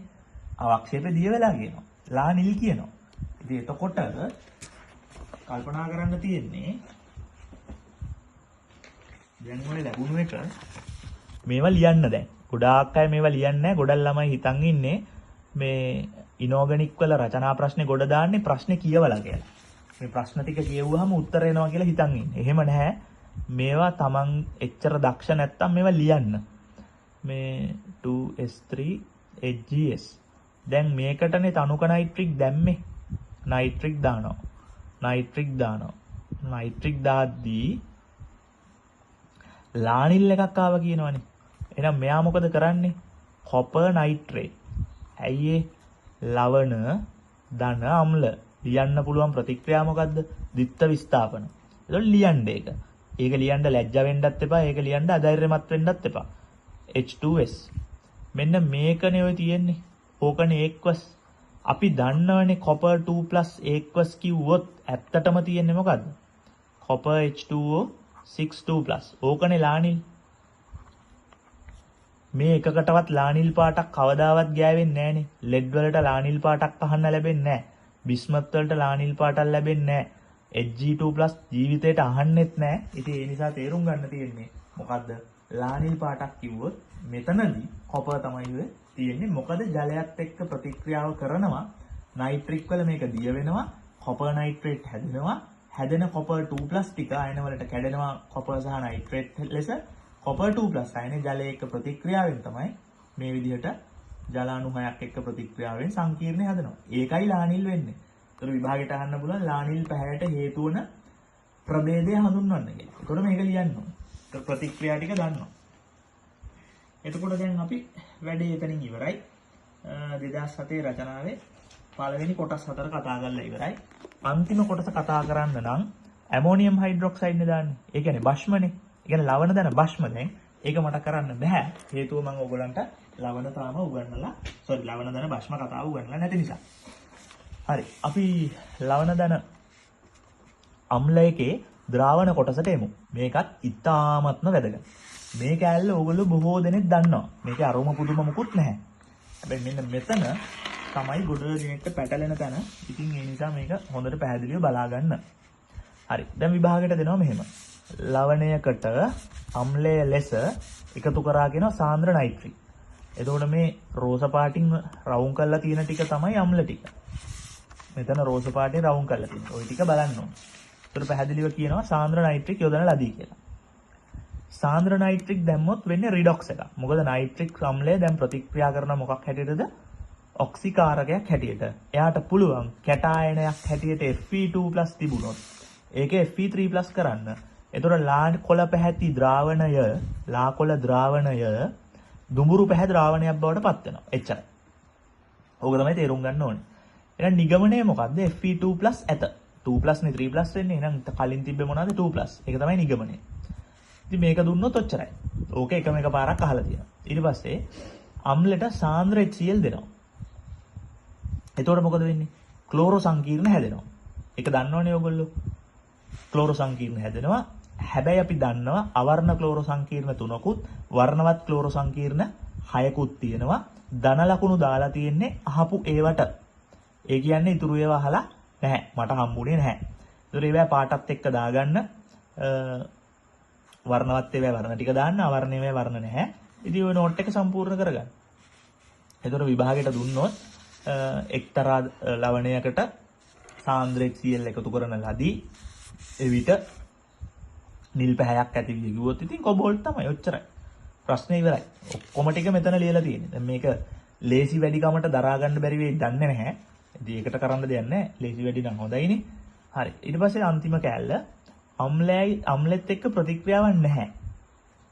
කැටායනේ ජලය සමග ප්‍රතික්‍රියා කරනවා. එතකොට හැදෙනවා මොකද්ද? ජල සංකීර්ණය. ජලය තමයි ප්‍රතික්‍රියක ඒකයි රෝස පාටින් කොටු කරලා තියෙන්නේ. ඇක්ව සංකීර්ණය හදනවා. අපි දන්නවා ඇක්ව සංකීර්ණේ වර්ණවත් වෙන්න පුළුවන් අවර්ණ වෙන්න පුළුවන්. වර්ණවත් වුණොත් නිගමනය මොකද්ද? ආන්තරික කැටායනයක් ඇත. කවුද ආන්තරික කැටායන? අර අපි ඉගෙන ගත්ත 7ක් තියෙනවනේ. මෙන්න මේ 7 ඇක්ව සංකීර්ණ. ඒ 7 තමයි තියෙන්නේ. එතකොට අම්ල සමග ලවණ ප්‍රතික්‍රියා නොකරන අවස්ථා ඕන තරම් තියෙනවා. ඒ වගේ වෙලාවක මොකද්ද වෙන්න පුළුවන් කියන එකට උත්තර ටික තමයි මෙන්න මේ සෙක්ෂන් එකේ තියෙන්නේ. මම උදාහරණ ටිකක් පෙන්නන්නම්. දැන් ගොඩාක් අය හිතනවනේ කොපර් සල්ෆේට් දානවා. ඕකට නයිට්‍රික් අම්ලය දානවා. එතකොට ගොඩක් අය හිතනවා මෙන්න මෙහෙම ලියන්න පුළුවන් කියලා. කොපර් නයිට්‍රේට් සහ සල්ෆියුරික් කියලා. ඕම් ප්‍රතික්‍රියාවක් නැහැ. ඇයි ඒ? අවක්ෂේපවත් වායුවත් හැදෙන්නේ නැත්නම් ඕම් ප්‍රතික්‍රියාවක් නැහැ. වෙන එකම දේ මේ ඝණය මෙහෙම වෙන්නේ නැහැ. මේ ඝණය මේ ජලීය නයිට්‍රික් ඇතුලේ ද්‍රාවණයේ දිය වෙලා copper 2+ උයි සල්ෆේට් වලටයි කැඩෙනවා. එච්චරයි වෙන්නේ. හැබැයි ඒ හැදෙන copper 2+ ට මෙතන ජලය තියෙනවනේ. ජලය 6ක් එක්ක හදන්න පුළුවන් මොකද්ද? මෙන්න මේක. ඕක. ඉතින් අන්න ඒක තමයි මම මේ ලියලා තියෙන්නේ. අම්ලය එක්ක ප්‍රතික්‍රියාවක් නැහැ. අම්ලය යාව දිය කරලා දෙනවා විතරයි. ප්‍රතික්‍රියාවක් නැහැ. කැටායනය ජලය එක්ක තමයි ප්‍රතික්‍රියා කරන්නේ. ඇක්ව සංකීර්ණ තමයි හදන්නේ. හදපු ඇක්ව සංකීර්ණ වලින් තමයි වර්ණ හෝ අවර්ණ ලැබෙන්නේ. එතකොට ඒ ටික අපි මෙතන පැහැදිලිව ඉගෙන ගත්තා. එහෙනම් මේ රතු පාටින් ලියලා තියෙන සෙක්ෂන් එක තමයි මම මෙතනත් මේ කැලි දෙකකට කඩලා තියෙන්නේ. මේ ටික ඒ ගොඩේ තිබ්බේ නැහැ. හරි. එතකොට මේකත් බලමු. අම්ලය සමගවත් ජලය සමගවත් ප්‍රතික්‍රියාවක් නැත. එහෙම මේකුත් තිබුණානේ. මේ තියෙන්නේ. අවර්ණ දෙන කට්ටියක් ඉන්නෝයි සෝඩියම් ලුණු කැට වගේ ඒවා ජලය එක්ක ප්‍රතික්‍රියාවක් නැහැ. ඉතින් එතකොට අම්ලය එක්ක කොහොමත් ප්‍රතික්‍රියාවක් නැහැ. එහෙනම් අම්ලෙවත් ජලය එක්කවත් මෙලෝදයක් එක්ක ප්‍රතික්‍රියා නොකරන නිකම්ම ජලයේ දිය වෙලා යන අවර්ණ ඒවා තියෙනවා. නිගමනය මොකද්ද? ආන්තරික නොවන කැටායනයක් ඇත. එක්කෝ ආන්තරික කැටායන නැත. ඉතින් ඔන්න ඔය ටික තමයි තියෙන්නේ. එතකොට මේකේ වැදගත් පොයින්ට්ස් ටික මොනවාද? වර්ණවත් ලැබුණොත් මේ කෑල්ල වැදගත්. එතන කැටායන කීයක් තියෙනවද? මෙන්න මේ කැටායන 7 තියෙනවා. ඒ ටික ලියාගන්න. මේ 7. මේ පැත්ත ගැන වචනයක්වත් අහන්නේ නැහැ. මේවා ගැන අහන්න බෑනේ. හුවා කියලා කිසිම නිගමනයකට එළඹෙන්න බෑනේ. හරියම මේක එකපාරක් අහලා තියෙනවා. මෙතන ඒවා නම් සෑහෙන අහලා තියෙනවා. මේ ධන ලකුණු දාලා තියෙන ටික තමයි වැඩිපුර අහලා තියෙන්නේ. ඉතින් ওই ටික හොඳට බලාගෙන යන්න. ඉතින් සාන්ද්‍ර HCl ගැන සංවේදී භාවයක් සතුව තියෙන්න ඕනේ. ඉතින් ওই ටික තමයි අම්ල ගැන කියන්න තියෙන ටික. ලවණත් එක්ක. හරි දැන් අපි කතා කරමු භස්ම ගැන.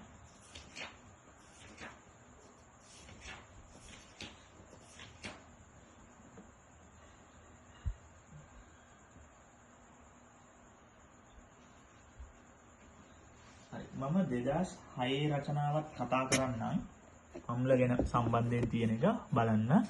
X නැමැති ලවණයක් පරීක්ෂා කරනවා. ඔන්න ලවණයක් කියලා පැහැදිලිව තියෙනවනේ. ඉතින් ඒකයි මම කියන්නේ දිගින් දිගටම ඒක අපි කතා කරපු එක සහ තහවුරු වෙනවා. හරි. මොකද එක්ස්ට්‍රා කරලා තියෙන්නේ? තනුක HCl සමග රත් කරන ලදී. එහෙනම් තනුක HCl නේ. එහෙනම් ගන්න අපේ සිටියම ඇල්ගොරිතම් එක.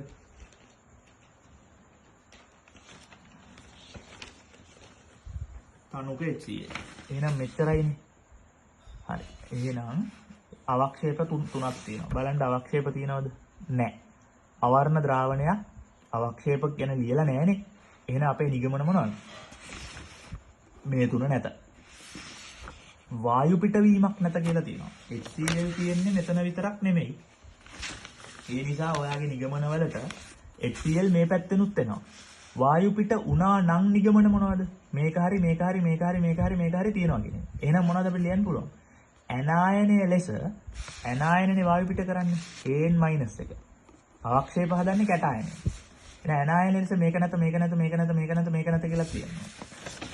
එහෙනම් අවර්ණ ද්‍රාවණයක කිව්වහම ලියන්න ඕනේ මොකද්ද? අවක්ෂේප නැහැ කියන එකෙන් කියවෙන නිසා අර සුදු අවක්ෂේප තුන නැහැ කියලා ලියනවා. එහෙනම් සුදු අවක්ෂේප තුන හදන්න දායක වෙන කැටායන මෙතන නැත. වායු පිටවීමක් නැත කිව්වහම මොකද ලියන්න ඕනේ? වායු පිට කරන්න දායක වෙන ඇනායන පහක් තියෙනවනේ HCl එක්ක. අන්න ඒ පහ නැත. ඒ පහම ලියන්න ඕනේ එතකොට. නිකන් ෂේප් එකේ ලියලා හොරාට වගේ ලියලා හරියන්නේ නැහැ. වායු පිට කරන ඇනායන පහ නැත කියලා. ඇනායන පහ නම් කරලා ලියන්න ඕනේ. හරි. වර්ණවත් ද්‍රාවණයක් තිබුණා නම් මොකද්ද කියන්නේ? එහෙනම් ආයන්න ඕනේ කොහෙටද? තනුක HCl දැම්මා. මේවා තනුක HCl නෙවෙයි. මේ තනුක HCl නෙවෙයි. එහෙනම් තනුක HCl දාලා ද්‍රාවණ ගැන කතා කරොත් මෙතන හරි මෙතන හරි. කොහොම වුණත් අවර්ණ කියලානේ තියෙන්නේ. එහෙනම් මෙහෙන්න යන්නේ. එහෙනම් මොකද්ද නිගමනය? ආන්තරික කැටායනයක් නැත. ඔක තමයි කියන්නේ. එහෙනම් මෙතනදී අහනවා ඉහත එක් එක් පරීක්ෂාවෙන් කළ හැකි නිගමන ලියන්න කියලා. ඔයා ජීවිතේට ඔයාගේ අතින් මම මේ කියන නිගමන තුන ලියයිද කියලා කල්පනා කරලා බලන්න. මොකද්ද? වායු පිටවීමක් නැතනම් මම ලියනවා නයිට්‍රයිට්, සල්ෆයිඩ්, සල්ෆයිඩ්, ටයෝසල්ෆේට්, කාබනේට් නැත. අවර්ණ ද්‍රාවණයක කියන නිසා මම ලියනවා ආන්තරික කැටායන නැත. අවක්ෂේප ගැන කියලා නැති නිසා මම ලියනවා Pb2+, Hg+ සහ Ag+ නැත කියලා. ඉතින් ඔය ඔක්කොටම තමයි ෆුල් මාක්ස් ලැබිය යුත්තේ. මාකින් ස්කීම් එකේ කොයි විදිහට දීලා තියෙනවද කියන එක නෙමෙයි වැදගත්. අපි සියල්ල ලියලා යන එක අපට ෆුල් මාක්ස් ගන්න ඕන නම්. හරි ඊළඟ කොටසට යනවා. ඉහත ඒ ද්‍රාවණය තුලින් H2S. නිකන් පිස්සෙක් වගේ H2S යවලා නැහැ. කොහොමද H2S යවලා තියෙන්නේ? HCl දාලා හැදිච්ච ඒ ද්‍රාවණයටයි H2S යවන්නේ. ඒ කියන්නේ අපි ඉන්නේ කාණ්ඩ විශ්ලේෂණය දෙක. මතක තියාගන්න HCl දැම්මොත් මෙතනත් චෙක් කරන්න ඕනේ. මෙතනත් චෙක් කරන්න ඕනේ. වර්ණවත් අවර්ණද කියලා. වායු පැත්තත් චෙක් කරන්න ඕනේ. ඉතින් ඒ නිසා HCl කියන එක මාර වැදගත්. ඒක තැන් තුනක තියෙනවා. මේ ඒ නිසා ඒක හරීම වැදගත් කියන එක තේරුම් ගන්න ඕනේ. හරි. H2S යවුවා. ඉතින් කියනවා හරි ලේසි තැඹිලි පාට අවක්ෂේපයක් කියලා. ඉතින් ඩෝන් ගාලා තැඹිලි එකයිනේ තියෙන මේ නමේම. එන ඇන්ටිමනි. එහෙනම් අපේ පළවෙනි නිගමනය මොකද්ද? සාර්ථක වූ පළවෙනි නිගමනය මොකද්ද? Sb3+ ඇත. දැන් ඍණායන දන්නේ නැහැ. ලවණයක් කිව්වම ඍණායනයක් තියෙනවනේ. ඒක දන්නේ නැහැ. ධනායන Sb3+ කියලා හොයාගත්තා. ඊට පස්සේ ඔන්න කියනවා අර මෙච්චර වෙලා කියපු තුන්වෙනි ප්‍රකාශය මොකද්ද? තනුක HCl X වල ද්‍රාවණයක්. ඒ කියන්නේ X කියන්නේ මොනවද දැන්? අපි දන්න ටික ලියමු. X කියන දන්නද? ඇන්ටිමනි වල ඇනායනයක් එක්ක තියෙනවා මොකද්ද දන්නේ? ඒකට තනුක HCl දැම්මලු. තනුක HCl X වල ද්‍රාවණයක් ජලයෙන් තනුක කරන ලදී. එහෙනම් අපි ගා මොනවද තියෙන්නේ? SbCl3 ධන HAN. මෙන්න මේ SbCl3 එක තමයි දැන් ජලයෙන් තනුක කරන්නේ. එතකොට අපිට මතකයි දැන් මෙන්න මේ සමතුලිතය හදනවා SbOCl සුදු අවක්ෂේපය ධන HCl. ඒක බලන්න හරිද කියලා සුදු අවක්ෂේපය කියලා පැහැදිලිව තියෙනවා. ඉතින් ඒකෙන් අපි තේරුම් ගන්නවා අපේ ඇල්ගොරිතම් එකේ දැන් කොහෙටද යන්න ඕනේ? තනුක HCl X ද්‍රාවණයක් ජලයෙන් තනුක කරන ලදී. ඕක මතක් කරගන්න තනුක HCl බලලා හරියන්නේ නැහැ. ජලයකට යන්න ඕනේ. මෙන්න මෙතනට. ලවණ ධන ජලයෙන් තමයි වැඩේ ගොඩ දාන්නේ. ලවණ ධන ජලයෙන්. ජලය සමග ප්‍රතික්‍රියාවෙන් සුදු අවක්ෂේපයක්. එහෙනම් අපිට ප්‍රශ්නයක් එනවා මේකද බිස්මත් ඇන්ටිමනීද කියලා. හැබැයි ඉතින් අපි දැනටම අපි දන්නවා තිබ්බේ ඇන්ටිමනී කියලා. තැඹිලියකින් ඒක ඉගෙන ගත්තනේ. ඉතින් ඒ නිසා අමුතුවෙන් C ප්‍රකාශය දෙන්න අවශ්‍ය නැහැ. හේතුව පළවෙනි ප්‍රකාශ දෙවෙනි ප්‍රකාශයෙන් අපි ඇන්ටිමනි කියලා හොයලා ඉවරයි. තුන්වෙනි ප්‍රකාශය අපිට අත්‍යවශ්‍ය නැහැ. ඒක සහතික වීමට තවත් උදව්වක් පමණයි. හතර නිකමට බලමු. x වල එහෙනම් ආයේ මුල ඉඳන් x ට කරන්නේ මේ A ද්‍රාවණයටවත් B ද්‍රාවණයටවත් C ද්‍රාවණයටවත් නෙවෙයි මුල ඉඳන් x ගන්න. ඒ නිසා ඕක ගැනත් පැහැදිලිව සැලකිලිමත් වෙන්න ඕනේ. x ට සෝඩියම් හයිඩ්‍රොක්සයිඩ් දානවා. දැන් අපිට පොඩ්ඩක් වැඩ යවුල්. මොකද ලවණ ධන භස්ම. ඕක තමයි ඇල්ගොරිතම් එක. ඔයා මුලින් තීරණය කරන්න ඕනේ දීලා තියෙන ප්‍රතික්‍රියක මොකක්ද කියලා. ලවණෙත් එක්ක භස්ම. එහෙනම් ලවණ භස්ම මම තාම කියලා දුන්නේ නැහනේ. ඉතින් අපිට ඒක කරන්න බෑ. එහෙනම් දැන් කරන්න හදන්නේ ලවණ ධන භස්ම. මේක එච්චර ෆැමිලිය නැති නිසා ලවණ ධන භස්ම කතාව බොහෝ දෙනෙක්ට එච්චර මේ සුපුරුදු එකක් නෙවෙයි. ඒ නිසා මේක අමාරු වෙන්න පුළුවන්. මේ හැබැයි මේ ටික ඔලුවට දාගන්න මේ සිතියන් ටික ඇඳලා පුරුදු වෙන්න. ඊට පස්සේ උත්තර අතේ අරගෙන තමයි විභාගෙට යන්න තියෙන්නේ. ලවණ භස්ම ලවණේ ධනායනේ තියෙනවා ඇනායනේ තියෙනවා. භස්මයේ තියෙනවනේ තව ලෝහයක්. භස්මයක් සාමාන්‍යයෙන් හැදෙන්නේ තව ලෝහයකින්. භස්මේ ධනායනේ ලෝහ නොවන අවස්ථා තියෙනවා ඇමෝනියම් වගේ ආවොත්. ඒතර ammonium hydroxide, sodium hydroxide, potassium hydroxide කියන තුන තමයි M2OH කියලා කියන්නේ. ඒකෙනුත් මෙයයි තමයි දෙන්නේ. එක්ක සෝඩියම් හයිඩ්‍රොක්සයිඩ් දෙනවා, එක්ක ඇමෝනියම් හයිඩ්‍රොක්සයිඩ් දෙනවා. ওই දෙක තමයි විභාගෙට දෙන්නේ. පොටෑසියම් දීලා නැහැ. දෙන්න බැරි කමක් නැති නිසායි ලියලා තියෙන්නේ දීලා නැහැ. එතකොට M1 උයි M2 උයි දාන්න හේතුව M1 කියන්නේ ලවණේ ධනායනේ, M2 කියන්නේ භස්මේ ධනායනේ, M දාන්න හේතුව මෙටල් කියන්න. හැබැයි M2 වල මෙටල්ම තියෙන්න ඕනේ නැහැ. ඇමෝනියම් වගේ අලෝහ තියෙන්න පුළුවන්. මෙටල් කියන්නේ ලෝහ. ඊළඟ පොඩි දෙයක්. විභාගයට ඇමෝනියා එක්වස් කියලා දුන්නොත්, ඇමෝනියා ජලීය කියලා දුන්නොත් ඒක සමානයි ඇමෝනියම් හයිඩ්‍රොක්සයිඩ් කියන එක දැනගෙන ඉන්න ඕනේ. මොකද ඇමෝනියා ජලයේ ඉන්නවා කියන ඇමෝනියා ජලයත් එක්ක ප්‍රතික්‍රියා කරලා ඇමෝනියම් හයිඩ්‍රොක්සයිඩ් හදලා තියෙනවා. හරි. දැන් වැඩේ පටන් ගන්නයි හදන්නේ. අපි පටන් ගමු වායු වලින් සුපුරුදු පරිදි. ඒතර වායුව දෙන්නේ කවුද? මෙතනදී වායුව දෙන්නේ M1 වලින්. ඒක පැහැදිලිව තේරුම් ගන්න ඕනේ. සාමාන්‍යයෙන් මෙච්චර වෙලා වායු පිට වුණේ ඇනායන වලින්. ලවණ ධන ජලයේදීත් ඇනායන 3ක් වායු පිට කරා. ලවණ ධන අම්ලවල ඇනායන 5ක් වායු පිට කරා. ලවණ ධන භස්මවල ඇනායන නෙවෙයි වායු පිට කරන්න කියන එක ලවණ ධන භස්ම වීඩියෝ එක හරියට බලලා ඒ ටිකේ නෝට් එක ගහගෙන කැපවීමෙන් වැඩ කරපු කෙනෙක්ට මතක තියෙයි. ඉතින් ඔයාම තීරණය කරන්න ඔයාගේ කැපවීමේ තරම දැම්ම තීරණය කරගන්න පුළුවන් වෙයි. ලවණ ධන භස්මයෙන් වායු පිට වෙනවා. කොහෙන්ද පිට වෙන්නේ වායුව? ලවණේ තියෙන ධනායනේ. ධනායනේ මොකක්ද කියලා බලමු. වායු භස්මය තනුක හෝ සාන්ද්‍ර NaOH හෝ තනුක හෝ සාන්ද්‍ර KOH තමයි මෙතනට දාන්නේ භස්මෙට. හරි. ඊට පස්සේ පිට වෙන වායුව මොකද්ද? නිරීක්ෂණය ඇමෝනියා. නිගමනය මොකද්ද? ඇමෝනියම් ධනායනේ ඇත. කොහෙද? M2+ වල. M2+ වල. sorry M1+ වල. M1+ වල. මේක වැරදිලා. මේක M1+. M1+ වල. දැන් පටල ගන්න එපා. M2 වලත් ඇමෝනියම් තියෙනවනේ, M1 වලත් ඇමෝනියම් තියෙන එක පැටලෙයි. ඒක නෙවෙයි මේ කියන්නේ. M1 ඇතුලේ ඇමෝනියම් ඇතුළු ලෝකයේ තියෙන සියලුම ලෝහ ධනායන තිබිය හැකියි. M2 ඇතුලේ තිබිය හැක්කේ මොනවද? සෝඩියම්, පොටෑසියම්, ඇමෝනියම් කියන ධනායන තුන පමණයි. ඔයවා ඇර වෙන මොකුත් විභාගෙට දෙන්නේ නැති නිසා. එතකොට වායුවක් පිට වෙනවා නම් පිට වෙන්නේ M1 ගෙන්. M1ට ඇමෝනියම් තියෙන්නත් පුළුවන්, M2ටත් ඇමෝනියම් තියෙන්න පුළුවන්.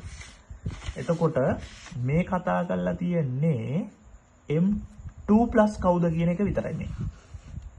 එහෙනම් එතන ඇමෝනියම් නැහැ.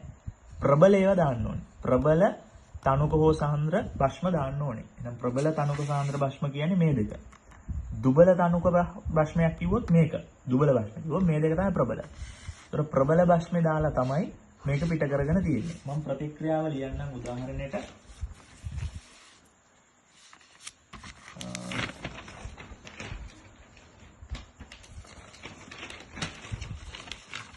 මෙන්න මෙහෙම වෙන්නේ. ඇමෝනියම් ධනායන තියෙනවා. මෙයා තමයි M2. sorry M1. මෙතන ක්ලෝරයිඩ් හරි මොකක් හරි ඍණායන තියෙනවා An- ධන. මෙයා තමයි සෝඩියම් හයිඩ්‍රොක්සයිඩ් වගේ එක. එයා තමයි M2OH එක. එතකොට මොනවද හැදෙන්නේ? ඇමෝනියම් හයිඩ්‍රොක්සයිඩ් ධන සෝඩියම් ක්ලෝරයිඩ්. මේක තමයි බිඳ වැටිලා ඇමෝනියා ධන ජලය බවට පත් වෙන්නේ. එතකොට ඒක තමයි පිට වෙලා යන්නේ. මෙතන සෝඩියම් හයිඩ්‍රොක්සයිඩ් හැර ඕනනම් පොටෑසියම් හයිඩ්‍රොක්සයිඩ් තිබ්බ හැකි. එතකොට මෙතන හැදෙන්නේ KCl. ඔන්න ඕක තමයි මම මේ සමරි එකක් ගහලා ලියලා තියෙන්නේ. මේ දෙක දාන්න පුළුවන්. සාන්ද්‍ර දාන්නත් පුළුවන්, තනුක දාන්න පුළුවන්. ඉතින් ඔන්න ඔය දෙක ගැන පැහැදිලි අවබෝධයක් තියාගන්න. නිගමනය මොකද්ද? ඇමෝනියම් ධනායන ඇත. ඒතර වායු පිට කරන කැටායන කීයක් තියෙන්නේ? ධනායන 1යි තියෙන්නේ. වායු පිට කරන ඇනායන අම්ලයක් දැම්මම 5යි, බෂ්මයක් දැම්මම 3යි. මේක මාර ලේසි. 1යිනේ තියෙන්නේ. හරි. දැන් යනවා වැදගත් කොටසට, අවක්ෂේප වලට. හරි. පටන් ගන්නවා බෂ්මෙන්. ලේසි එකකින් පටන් ගමු. හරි. ප්‍රබල භෂ්ම දැම්මොත් මොනවද? තනුක සෝඩියම් හයිඩ්‍රොක්සයිඩ් හෝ තනුක KOH. හැබැයි තනුක වෙන්න ඕනේ, සාන්ද්‍ර වෙන්න බෑ. ඒතර මේ මොන භෂ්මද? ප්‍රබල භෂ්ම. තව සෙක්ෂන් එකක් තියෙනවා දුබල භෂ්ම. ඒතර දුබල භෂ්මේ ලවණයට දාන එකයි ප්‍රබල භෂ්මේ ලවණයට දාන එකයි කියලා සෙක්ෂන් දෙකක් තියෙනවා. ප්‍රබල භෂ්ම මොනවද? සෝඩියම් හරි පොටෑසියම් වල හරි හයිඩ්‍රොක්සයිඩ් තනුක අවස්ථාවේ. දුබල භෂ්ම මොනවද? තනුක අවස්ථාවේ ඇමෝනියා එහෙම නැත්නම් ඇමෝනියම් හයිඩ්‍රොක්සයිඩ්. සාන්ද්‍ර අවස්ථා දෙක ගන්නෙ නෑ මෙතනට. හරි. අපි බලමු මොනවද තියෙන්නේ කියලා. තනුක මේ දෙක යෙදුවොත් ඔයාට අවක්ෂේප ಜಾති දෙකක් ලැබෙනවා. මොනවද? සුදු අවක්ෂේපයි වර්ණවත් ඒවායි. වර්ණවත් ඒවා හොයාගන්න තියෙන කීයද? 6යි. ඔන්න ඔය 6. ඉතින් ඔය ඔක්කොම උත්තර ලියලා තියෙන්නේ. වර්ණ ටික දාගන්න විතරයි තියෙන්නේ. ඔයගලන්ට මතක ඇති වර්ණ දාගන්න තියරියත් මම ඔන්න ඔහෙ ලියලා දාන්න. කොළ කැටායනේ පාටම, ජලීය අයනේ පාටම තමයි මේකෙත් පාට. ඉතින් මේක රෝස, මේක කොළ, මේක දුඹුරු, මේක ලා කොළ, ගොම කොළ, කැත කොළ, එක එක කොළ පාටවල් දෙනවා. ඒ නිසා ඔය කොළ පාටවල තියෙනවා අර කොළ, මේ කොළ, එහෙම කොළ ಜಾති. කිසිම කොළ ಜಾතියකට රැවටෙන්න එපා. දැන් ලා කොළ කිව්වහම ෆෙරස්ම කියන්න බෑ. ඕනනම් ලා කොළේ ඒගොල්ලන්ට ක්‍රෝමියම් කියලා දෙන්නත් හිතෙයි. ඒක ඉතින් ඒක ගැටලු සහගතයි. මේ ඉතින් අපිට කලබල වෙලා ලා කොළ හැම වෙලේම මේකයි, කැත කොළ දුන්නොත් මේක එහෙම කියන්න බෑ. ඒ නිසා පරිස්සමයි. සුදු පාට අවක්ෂේප දුන්නොත් පැහැදිලිව තේරුම් ගන්න. හයිඩ්‍රොක්සයිඩ් ලෙස සුදු පාට අවක්ෂේප ඕන තරම් තියෙනවා. ඒ නිසා මට ඒවා මෙතන ලියලා ඉවර කරන්න බෑ. ඉතින් මම වැදගත් මේවා 3-4ක් තමයි ලියලා තියෙන්නේ. ඇලුමිනියම්, සින්ක්, මැංගනීස්, ලෙඩ් වගේ ඒවා ආදී තවත් ආන්තරික නොවන කැටායන රාශියක් තියෙන්න පුළුවන්. වර්ණවත් හැදුවොත් අපි දන්නවා ආන්තරික ඒවා තමයි හදන්නේ. හයිඩ්‍රොක්සයිඩ් වර්ණවත් ඒවා, සුදු ඒවා හදන්නේ ආන්තරික නොවන ඒවා කියන එක. ධන ලකුණු දාලා තියෙන්නේ එලෝ හපු නිසා ධන ලකුණු දාලා තියෙනවා. ඒතකොට මේ අන්තිම දෙක අහලා නැහැ. මේ දෙක අහලා තියෙනවා. ඒ නිසා මේ ටික ගැන පැහැදිලි අවබෝධයක් තිබිය යුතුයි. ඊට පස්සේ දුබල භෂ්මයක් වන ඇමෝනියා දැම්මොත් අවක්ෂේප ලැබෙන හැටි දැනගන්න ඕනේ. ඊට කලින් මම පොඩ්ඩක් නිකවට පෙන්නන්නම් කොහොමද මේ අවක්ෂේප හැදුනේ කියලා. දැන් ඔයා M2 M1ට NaOH දානවා. එතකොට ඔයා M1 ඇනායනට ඔයා දානවා NaOH. අපි හිතමුකෝ මෙතන තියෙන්නේ කොපර් සල්ෆේට් කියලා. එතකොට NaOH දැම්මහම මොකද වෙන්නේ? ද්විත්ව විස්ථාපනයක් වෙලා කොපර් හයිඩ්‍රොක්සයිඩ් ධන සෝඩියම් සල්ෆේට් හැදෙනවා. තුලිත කරන්න ඕන නම් දෙකක් දාන්න. ඉතින් ඕක තමයි මෙතන වෙන්නේ. මේ ප්‍රතික්‍රියාව. මෙන්න මේක තමයි අවක්ෂේපය. ඕක තමයි ලා නිල්. කොහොමද ලා නිල් උනේ? ඕනම හයිඩ්‍රොක්සයිඩ් එක වර්ණය ලබා ගන්න පහසු ක්‍රමයක් කියලා දුන්නා. ඒ කියන්නේ ඕනම සංයෝගයක වර්ණ තියරිය කියලා දුන්නා. ඉතින් වර්ණ තියරිය තියෙනවා. ඇයි මේක නිල් උනේ කියන එක. හරි. ඊට පස්සේ දුබල භෂ්මය. ඒක බලන්න තනුක ඇමෝනියා එහෙම නැත්නම් ඇමෝනියම් හයිඩ්‍රොක්සයිඩ් කියලා දෙනවා. ඒක දුබලයි. වර්ණවත් ඒවා අර මෙතන තියෙනවානේ 6ක්. ඒ 6ම තියෙනවා. ලොකු ගැටලුවක් නැහැ. අවර්ණ ගොඩට මෙතන මම කිව්වනේ මේ 4යි තව ගොඩක් තියෙනවා කියලා. හැබැයි මෙතනට එන්නේ මේ දෙක විතරයි. ඕකේ නිසා අනිවාර්යෙන් මතක තියාගන්න. මොකද 2010 ෙම රචනා ප්‍රශ්න කරන්න ගියොත් කරන්න වෙන්නේ නැහැ. මෙතනට එන්නේ මොනවද කියලා දන්නේ නැත්තම්. දැන් කාට හරි ප්‍රශ්නයක් එයි. ඇයි මෙතනට හෙන ගොඩක් එන්නයි මෙතනට අඩුවෙන් එන්නයි හේතුව? මොකද මේ 6ම මෙතනක් තියෙනවනේ. ඒකේ ගැටලුවක් නැහැ. හැබැයි මෙතන මොකද වෙන්නේ කියන ප්‍රශ්නේ හැමෝටම ඇති. ඒකට සරල උත්තරය දෙන්න නම් අම්ල භෂ්ම සමතුලිතතාවය සහ ද්‍රාව්‍යතා ගුණිතය ගැන පැහැදිලි අවබෝධයක් තියෙන්න වෙනවා. ඒ නිසා කාණ්ඩ විශ්ලේෂණයේදී මම මේ වචන පාවිච්චි නොකර සෑහෙන දුරට කතා කරා. මෙතනදී මට කියන්න තියෙන්නේ උදව්වක් හැටියට ඉතින් මේක මතක තියාගන්න පොඩ්ඩක් ඔය දෙක මතක තියාගන්න බැරි කමක් නැහැනේ. ඕකට හේතු හොයනවට වඩා හේතු හොයන්න ඕන කට්ටියට කියන්න තියෙන්නේ ඒකට අදාළ සමතුලිතතා කොටස් දන්න අයට මම මේ කියන්නම්. ඇමෝනියා කියන්නේ දුබලයිනේ. දුබල භෂ්මයන්නේ. ඒ නිසා ඒක විඝටනය අඩුයි. විඝටනය අඩු නිසා ඒකෙන් ලැබෙන OH- සාන්ද්‍රණය අඩුයි. ඒ තමයි KAKB කතාව. KB කතාව. කියන්නේ අම්ල භෂ්ම කතාව. ඒතර අඩු හයිඩ්‍රොක්සයිඩ් අයන සාන්ද්‍රණයක් යටතේ අවක්ෂේප වෙන්න මෙතන පුළුවන්. මෙතන කැටායන 20ක් නෙමෙයි 10ක් විතර ඇති. ඒතර මේ 10න් අවක්ෂේප වෙන්න පුළුවන්කම තියෙන්නේ කැටායන දෙකකට විතරයි. සින්ක්ටයි ඇලුමිනියම්ටයි. තව මෙතන තියෙනවා බෙරිලියම්, මැග්නීසියම් ඔය වගේ කට්ටියක් ඉන්නවා. ලෙඩ්, ටින්, මැංගනීස්, ආසනික් කට්ටිය ඉන්නවා. ඔය කවුරුවත් මෙතන අවක්ෂේප වෙන්නේ නැහැ. මෙතන හැබැයි ඔය කට්ටියම අවක්ෂේප වෙනවා. ඉතින් ඒක ඉවරයක් නැති නිසා මම ලියලා නැහැ. ඒ වගේම මේ පැත්ත ගැන ලොකුට අහන්නෙත් නැහැ. ආන ටිකට තමයි තරු ලකුණු දාලා තියෙන්නේ. ඉතින් ප්‍රශ්න කරන ළමයට ওই තරු ලකුණු ටික නිකම්ම ඔලුවට යයි. හරි. ඉතින් ওই ටික තමයි එතන කියන්න තියෙන්නේ. හරි. ඉවර නැහැ. හරි. දැන් යනවා පොඩ්ඩක් සංකීර්ණ තැනකට. දැන් මේ මොකද කරේ? තනුකයවනේ දැන් මේ දෙපැත්තෙන්ම. හරි. තනුක දාලා හදාගත්ත අවක්ෂේප තියෙනවනේ දැන් හෙන සෙට් එකක්. මේකත් අමතකුණා. දැන් දෙකක් කතා කරා. දැන් පොඩ්ඩක් සංකීර්ණ පැත්තට යනවා. මොකද්ද? ඇමෝනියම් හයිඩ්‍රොක්සයිඩ් තමයි ආය දාන්නේ. ඒ කියන්නේ මේ තනුක ඇමෝනියා එකම තමයි. දුබල භෂ්මෙම තමයි දාන්නේ. ඒ නිසා මේකත් දුබල තමයි. හැබැයි ඇමෝනියම් ක්ලෝරයිඩ් කියන ලවණෙත් එක්ක කාට හරි ප්‍රශ්නයක් අහන්න පුළුවන්. එතකොට මෙතනත් ලවණයක් තියෙනවා. ඒ ලවණයට මේ ලවණෙත් දාලා මේකනේ භෂ්මයක් දාන්නේ කියලා. ඔව් එහෙම තමයි කරන්නේ. ප්‍රධානියා මෙයා, පොර මෙයා පොර නෙවෙයි. මෙයා ඉන්නේ සයිඩ් සපෝට් එකට. එහෙම හිතාගන්න. ඒකට මෙයාත් ලවණේ, මෙයාත් භෂ්මේ, නැත්නම් ලවණ භෂ්ම තියෙනවනේ. අමතරව තව ලවණයක් ඉන්නවා. එයා පොඩි වැඩ ටිකක් කරනවා. මේගොල්ලන්ට මතක ඇති 4 වෙනි කාණ්ඩේ කාණ්ඩ විශ්ලේෂණය මේගොල්ලෝ හිටියා කියලා. මෙයා හිඳීමේ අවශ්‍යතාවයක් මම එතනදී පැහැදිලි කරා. ඉතින් ආයෙ එක මෙතන කියන්න යන්නේ නැහැ. එතකොට මොනවද හම්බෙන්නේ? මේ තුන විතරයි. තරු ලකුණු දාලා තියෙනවා. ඒ කියන්නේ ඒව අහලා තියෙනවා අනිවාර්යෙන්. නිසා පැහැදිලිව මේ තුන දැනගන්න ඕනේ. හරි. දැන් ඔයගොල්ලෝ බලයි මෙතන තියෙනවනේ 8ක්. ඒ 8න් 3යි මෙතන තියෙන්නේ. ඇමෝනියම් හයිඩ්‍රොක්සයිඩ් විතරක් දැම්මොත් 8ක් එනවා. ඒ කියන්නේ අවර්ණ නෙවෙයි මෙතන සුදු කියලා එන්න ඕනේනේ. හරි. සුදු 2යි වර්ණවත් 6යි. හැබැයි ඇමෝනියම් ක්ලෝරයිඩ් ඇති විට ඇමෝනියම් හයිඩ්‍රොක්සයිඩ් දැම්මොත් මේ 8න් 3යි එන්නේ. සුදු 2කින් 1යි පාට 6න් 2යි. ඕවට හේතු ඔක්කොම ටික කාණ්ඩ විශ්ලේෂණයේදී පැහැදිලි කරලා තියෙනවා. කිසිම සමතුලිතතාව ගැන වචනයක්වත් කතා නොකර. ඉතින් ඒ නිසා අවශ්‍ය කෙනෙක් ඉන්නවා නම් සමතුලිතතාව නොදන්නවා වුණාට කමන්නේ. ගිහිල්ලා බලලා තේරුම් ගන්න පුළුවන්. තේරුම් නොගෙන කරන්න ඉතින් අන්ධයාට කිරි කවනවා වගේ මේ වැඩක් තමයි ඔතන වෙන්නේ. මේ අන්ධයා කිරි කනවා වගේ වැඩක් වෙන්නේ. ඉතින් ඒ නිසා එහෙම කරගන්න එපා. තේරුම් අරගෙන මේ ටික කරන්න. නැතුව මේ කොළ ටිකක් බලාගෙන ගිහිල්ලා විභාගෙට කරන්න එපා. හරි. එතකොට අපි දැන් සෙක්ෂන් 3ක් තියෙනවානේ. දුබල භෂ්ම තනියෙන්, ප්‍රබල භෂ්ම තනියෙන් සහ දුබල භෂ්ම එහි ලවණෙත් එක්ක දාලා එකයි. කොහොම වුණත් මේ ලැබෙන සියලුම අවක්ෂේප සෙට් එක තියෙනවානේ. සියලුම අවක්ෂේප. මෙතන හෙන ගොඩක් තියෙනවා කියවනේ. ඔය සෙට් එකටම අපිට තව වැඩ දෙකක් කරන්න පුළුවන්. මොකද්ද? මේ දාපු තනුක එක වැඩිපුර දාලා නැහැනේ. නිකන් ටිකක් දාලා තියෙනවා. ඒතකොට තමයි අවක්ෂේප ලැබෙන්නේ. මේ ගොඩෙත් අපි වැඩිපුර කාවක් දාලා නැහැ. මේ ගොඩෙත් වැඩිපුර දාලා නැහැ. ඒතර මේ ඕනෑම අවක්ෂේපයකට මට පුළුවන් වැඩිපුර සෝඩියම් හයිඩ්‍රොක්සයිඩ් හරි වැඩිපුර පොටෑසියම් හයිඩ්‍රොක්සයිඩ් හරි දාන්න. ඒ කියන්නේ ප්‍රබල භෂ්මය දාන්න.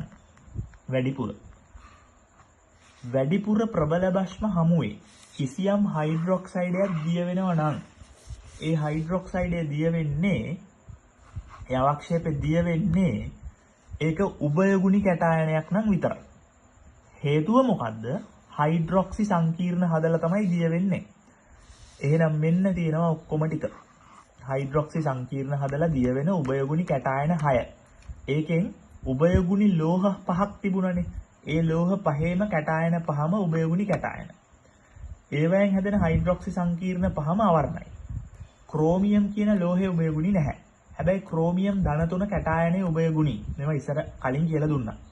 එතකොට ඒකෙන් ඒකටත් හැකියාව තියෙනවා. ඒ නිසා හයිඩ්‍රොක්සි සංකීර්ණයක් හදන්න ඒක කොළ පාටයි, ඒක වර්ණවත්. එහෙනම් වර්ණවත් ඒවා එකයි, අවර්ණ ඒවා පහයි. ඒ නිසා වැඩිපුර අහන්නේ මේක ගැන. හැබැයි ඇලුමිනියම් සිංක් ගැන අහලා තියෙනවා. උඩ 3 දෙනා ගැන නම් අහලා නැහැ. ඉතින් ඒ නිසා මේ ගැන සෑහෙන අවබෝධයකින් තිබිය යුතුයි. මොකද්ද උනේ ආය පාරක් කියනවා. මෙතන තියෙන ඕන එකක්. කියන්නේ තනුක සෝඩියම් හයිඩ්‍රොක්සයිඩ් හරි තනුක ඇමෝනියා හරි මේක හරි.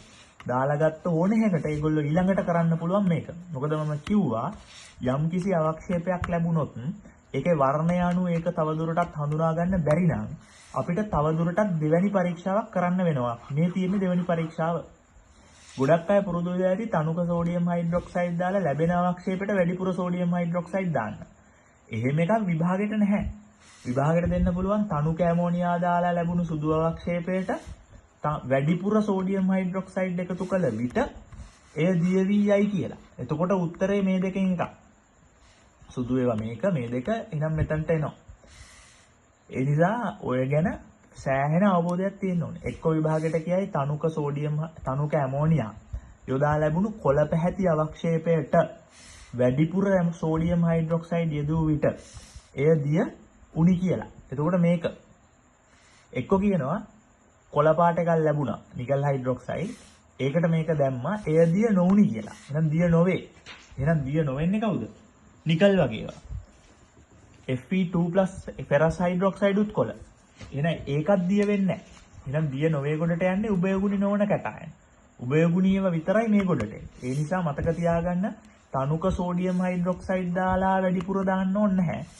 ඕනනම් කාණ්ඩ විශ්ලේෂණයේ 4 වෙනි කාණ්ඩෙන් ලැබෙන ඒවට වැඩිපුර සෝඩියම් හයිඩ්‍රොක්සයිඩ් දාලා දෙන්න පුළුවන්. හරි. දැන් මම යනවා අපි රචනා ප්‍රශ්න දිහා පොඩ්ඩක් බලමු. බලන්න x ගන්නවා අර ලවණේ ඇන්ටිමනි තියෙනවා කියලා දන්නවා. රිනායන ගැන වචනයක්වත් දන්නේ නැහැ. සෝඩියම් හයිඩ්‍රොක්සයිඩ් දාලා රත් කරනවා කියලා තියෙනවා. වායුවක් පිට නොවිය කියලා තියෙනවා. එහෙනම් දැන් මම දන්නවනේ භස්ම ලවණ ගැන. ලවණ x සෝඩියම් හයිඩ්‍රොක්සයිඩ් භස්මයක්. දාලා රත් කරාලු වායුවක් පිට නොවිය. එහෙනම් සෝඩියම් හයිඩ්‍රොක්සයිඩ් මේ පැත්තෙන් මං ඇවිල්ලා 7-5කවත් වැඩක් නැහැනේ. අවක්ෂේප ගැන මට කියලා නැහැනේ ප්‍රශ්නේ. වායු ගැනනේ කියලා තියෙන්නේ. එහෙනම් මම මෙතනට එනවා. සෝඩියම් හයිඩ්‍රොක්සයිඩ් දාලා රත් කළා. වායුවක් පිට නොවිය. ඒ කියන්නේ නිරීක්ෂණයේ ලෙස ඇමෝනියා පිට වෙලා නැහැ. එහෙනම් මගේ නිගමනය මොකද්ද? ඇමෝනියම් නැත. ඉතින් ඒක තමයි මගේ නිගමනය. එහෙනම් මං හතරවෙනි පරීක්ෂණයේ මගේ නිගමනය මොකද්ද? නිගමනය අහනවනේ. එහෙනම් මම කියනවා මෙහි ඇමෝනියම් ධනායන නැත කියලා. හැබැයි ඉතින් ඒක පොඩ්ඩක් බූරු ප්‍රශ්නයක් වගේ තේරෙන්න ඕනේ මේ වෙද්දි. මොකද පළවෙනි දෙවෙනි තුන්වෙනි පරීක්ෂණ වලින් අපි හොයාගෙන ඉවරයි ධනායනේ මොකද්ද කියලා. ඒක ඇන්ටිමනි. තියෙන්නේ එකම එක ලවණයයි. එහෙනම් ඇන්ටිමනි ධනායන කියලා හෙව්වට පස්සේ ආයේ හතරවෙනි පරීක්ෂාවක් කළා ඇමෝනියම් ධනායනේ නැහැ කියලා හොයන්න දෙයක් නැහැ. ධනායනේ අපි දැනටම දන්නවා ඇන්ටිමනි කියලා. ඒ නිසා හතරවෙනි එක ටිකක් මෝඩ පහේ කෑල්ලක්. හැබැයි ඉතින් අපි ඒක අදාළ නැහැ. නිගමනය ලියන්න කිව්වම ඉතින් අපි ලියනවා ඇමෝනියම් නැහැ කියලා. හරි. ඊළඟට 2007 එකෙත් දෙවෙනි කෑල්ල ගමු. 7 එකෙත් අන්තිම ප්‍රශ්නේ ඉතුරු වෙලා තිබ්බනේ. 2007 පරීක්ෂාවේ ඔබට බලන්න 7 එකේ අන්තිම එක ඉතුරුයි. අපි දැන් copper 2+ තියෙනවා කියලා හොයාගෙන ඉවරයිනේ. ලෝහමය මූලද්‍රව්‍ය දෙකෙන් එකක් copper 2+. හැබැයි තාම එක පරීක්ෂණයක් ඉතුරුයි. අපි ඒකට අදාළ දැනුම නැති නිසා අපි ඒක වැළුවේ නැහැ. මොකද්ද? තුනෙහි පෙරණයට ඇමෝනියම් හයිඩ්‍රොක්සයිඩ් දැම්ම කියලා. ඒ කියන්නේ තුනෙහි පෙරණයට. කියන්නේ මෙච්චර වෙලා කරපු පරීක්ෂණේ පෙරණයට තමයි දාන්නේ. අවක්ෂේපයට නෙවෙයි. අවක්ෂේපය දැන් කොපර් කියලා හොයාගෙන ඉවරයිනේ. ඒ නිසා අවක්ෂේපයේ නොවන ඉතුරු ද්‍රාවණය තමයි පෙරණි කියන්නේ. පෙරණි ඇති එහෙනම් මෙතන තියෙන දෙවෙනි කැටයන. ඒක තාම අඳුරගෙන නැහැ. එහෙනම් මේ පස්වෙනි පරීක්ෂාව කරන්නේ කවුරු වෙනුවෙන්ද? ඒ දෙවෙනි කැටයනේ වෙනුවෙන්. එහෙනම් ඇමෝනියම් හයිඩ්‍රොක්සයිඩ් දැම්ම කියනවා තවත් ලවණයකට. දැම්මහම සුදු අවක්ෂේපයක් සෑදින කියලා කියනවා. ඉතින් අපේ කොලේ උත්තරේ තියෙනවා. ලවණේ තියෙනවා. භස්ම දැම්මා. අවක්ෂේපයක් හැදුනා කියනවා. එහෙනම් මේ වායු ද්‍රාවණ පැතිවල ගිහිල්ලා වැඩක් නැහැ නේ අවක්ෂේප. භස්මේ මොකද්ද දැම්මේ කියලා බලන්න. දැම්මේ ඇමෝනියා. අවක්ෂේපේ මොන පාටද? සුදු. එහෙනම් උත්තර මොනවද? එක්ක ඇලුමිනියම් එක්ක සිංක්. ඉතින් ඒ නිසා මෙතන තියෙන කැටායනය මොකද්ද? මේ කැටායනය මොකද්ද? ඇලුමිනියම් හරි සිංක් හරි.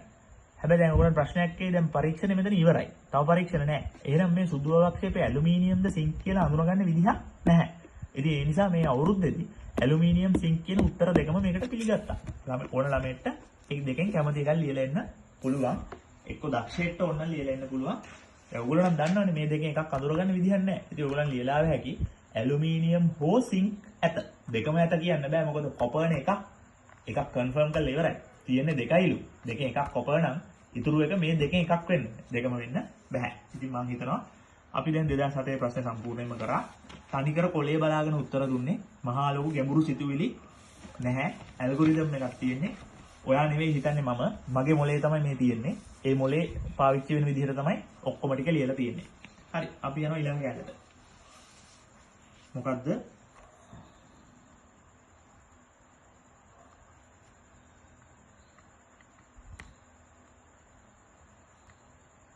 ඊළඟ කෑල්ල ඊළඟ කොළ ඊතලේ මේක මොකද්ද මේ ලැබුණු ඕනෑම අවක්ෂේපයකට ඊළඟට ඒගොල්ලෝ දාන්න පුළුවන් වැඩිපුර ඇමෝනියා. එහෙම නැත්නම් අර දුබල භස්මය වෙන ඇමෝනියා. මෙතන මොකද්ද මේ වැඩිපුර සෝඩියම් හයිඩ්‍රොක්සයිඩ් කියන්නේ මෙයාව. දැන් දාන්නේ වැඩිපුර ඇමෝනියා. මොකේටද දාන්නේ? තනුක ඇමෝනියා යොදා ලබාගත් අවක්ෂේප 8ට මෙන්ම මේ ඕනෑම අවක්ෂේපයකට වැඩිපුර ඇමෝනියා දාන්න පුළුවන්. මේකටම ලැබුණු ප්‍රතිඵලයට දාන්න ඕනේ කියලා එකක් නැහැ. එහෙනම් අපි මේ දෙවෙනි පරීක්ෂාව කරනවා. කල්ලා ඉවරුනහම අවක්ෂේපය දිය වෙන්න පුළුවන්, දිය නොවෙන්න පුළුවන්.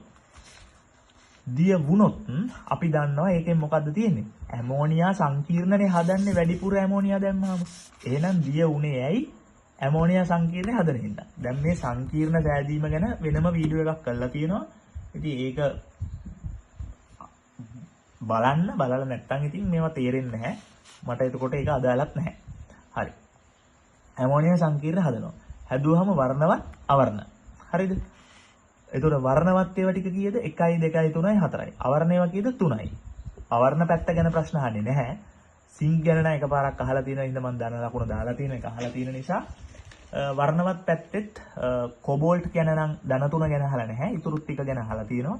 ඉතින් ඒ නිසා මේ ප්‍රශ්න මේ පැත්ත අහන පැත්තක් කියන එක තේරුම් ගන්න මේ ඉතින් සෑහෙන දැනගෙන ඉන්න ඕනේ.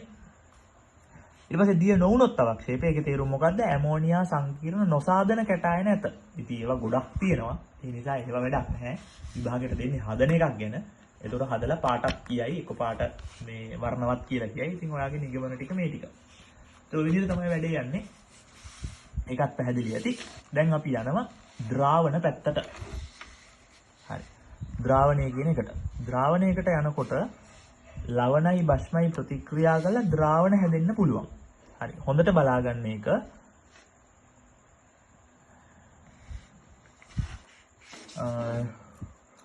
භස්මයට දෙන්න පුළුවන් කියවනේ සෝඩියම් සහ පොටෑසියම් හයිඩ්‍රොක්සයිඩ්.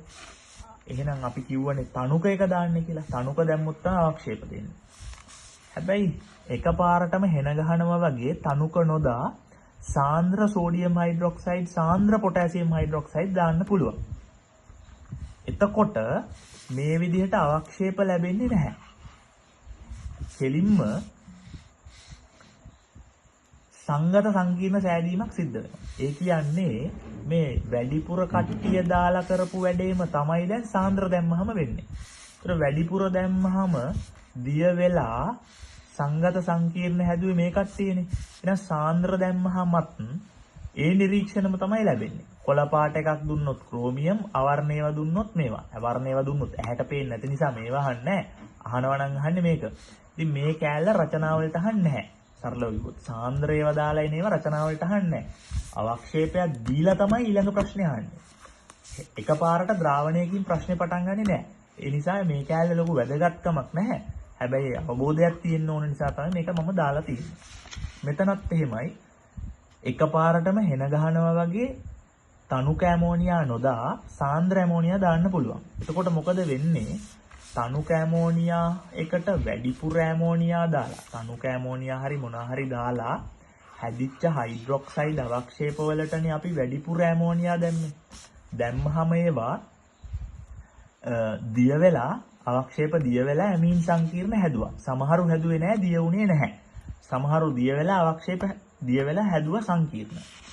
ඔයා සාන්ද්‍ර දැම්මොත් ඔයා මේ පරංගියා කෝට්ටේ ගියා වැඩේ දිගට පියවර දෙකකින් වෙච්ච වැඩේ තනි පියවරෙන් එකපාර කරලා ඉවර කරනවා. එතකොට එකපාරටම තමයි ඔයාලට ඇමෝනියා සංකීර්ණ හැදෙන්නේ. මේ වගේ අවක්ෂේප ලැබිලා පස්සේ ඒව දියවීමක් සිද්ධ වෙන්නේ නැහැ. එතකොට මේ කෑල්ලත් හැබැයි රචනාවකට දෙන්නේ නැහැ.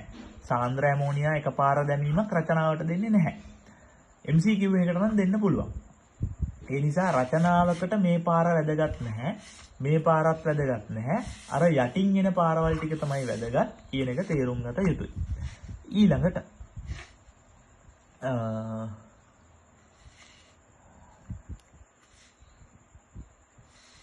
හරි. භස්මේ හැටියට මේ භස්ම තුනෙන් ඕන එකක් යොදාගෙන නිරීක්ෂණයේ හැටියට අවර්ණ ද්‍රාවණයක් ලැබුණ කිව්වොත් නිගමන විය යුත්තේ මෙන්න මේ කැටායන හතෙන් එකක් ඇත කියන එක. දැන් කාට හරි ප්‍රශ්නයක් එයි. ඉතින් කොහොමද එහෙම කරේ කියලා. හරි. ඒක තමයි දැන් කියලා දෙන්න හදන්නේ. අපි ගාව තියෙනවා කියලා ගමු බේරියම් ක්ලෝරයිඩ් තියෙන ලවණය. ඕකට සෝඩියම් හයිඩ්‍රොක්සයිඩ් දානවා. ඒ කියන්නේ මේ තමයි අර අපේ M1AN-. මේ තමයි අපේ M2OH. එතකොට මොකද වෙන්නේ? බේරියම් හයිඩ්‍රොක්සයිඩ් ධන NaCl. මෙහෙම ප්‍රතික්‍රියාවක් වෙනවද? ලවණ ධන භස්ම අවක්ෂේපත් නැහැ, වායුත් නැහැ. ද්‍රාවණ තියෙන. ඉතින් ඒ නිසා බේරියම් කියන ධන අයනේ තිබුණොත් ඔයාට ලැබෙන්නේ ද්‍රාවණයක්. අවර්ණ ද්‍රාවණයක්. ඇයි ඒ බේරියම් වල හයිඩ්‍රොක්සයිඩය අවක්ෂේපයක් නෙවෙයි. සෝඩියම් වල, පොටෑසියම් වල, ඇමෝනියම් වල කිසිම අයනයක් අවක්ෂේප නෙවෙයිනේ. ඒ නිසා මේ කොටස සදාකාලික අවක්ෂේප වෙන්නේ නැහැ. මේ කොටසට තමයි අවක්ෂේප විය හැක්කේ. ඒ කියන්නේ M1 ගෙන් හැදෙන කොටසට. ඒ හින්දා තමයි මේ හෙන ගොඩක් අවක්ෂේප වුනේ.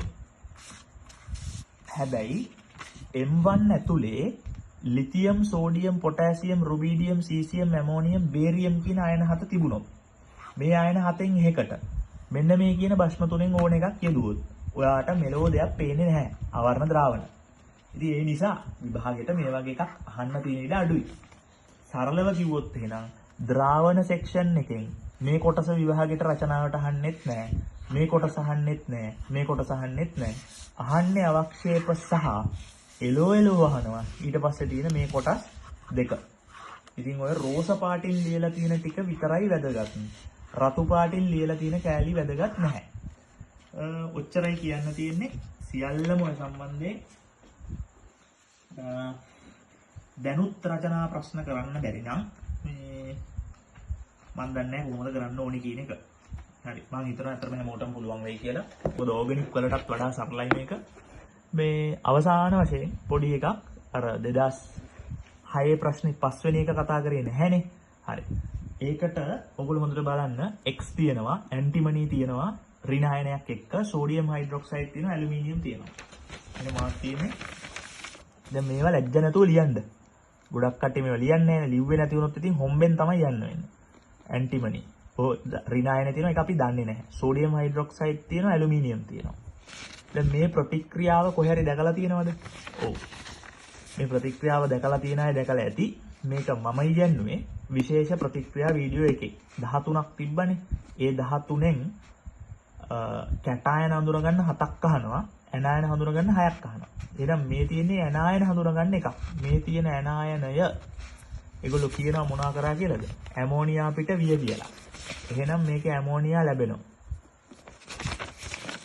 ඇමෝනියා පිටවිය NaAlO2 හැදෙනවා.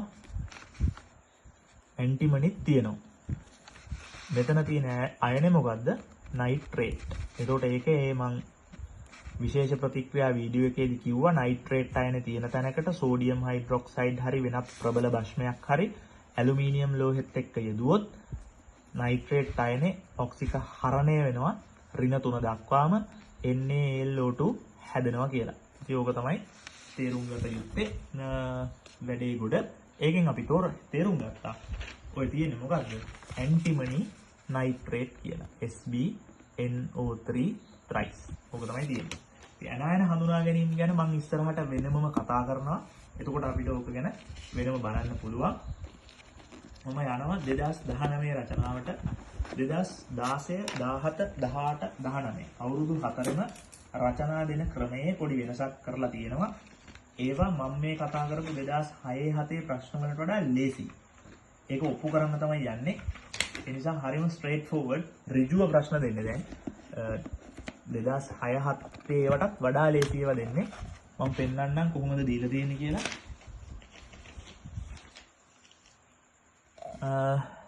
X ද්‍රාවණයේ ලෝහ කැටයන 4ක් තියෙනවා කියනවා. දැන් 2019 මේ ලියන්නේ බලන්නේ.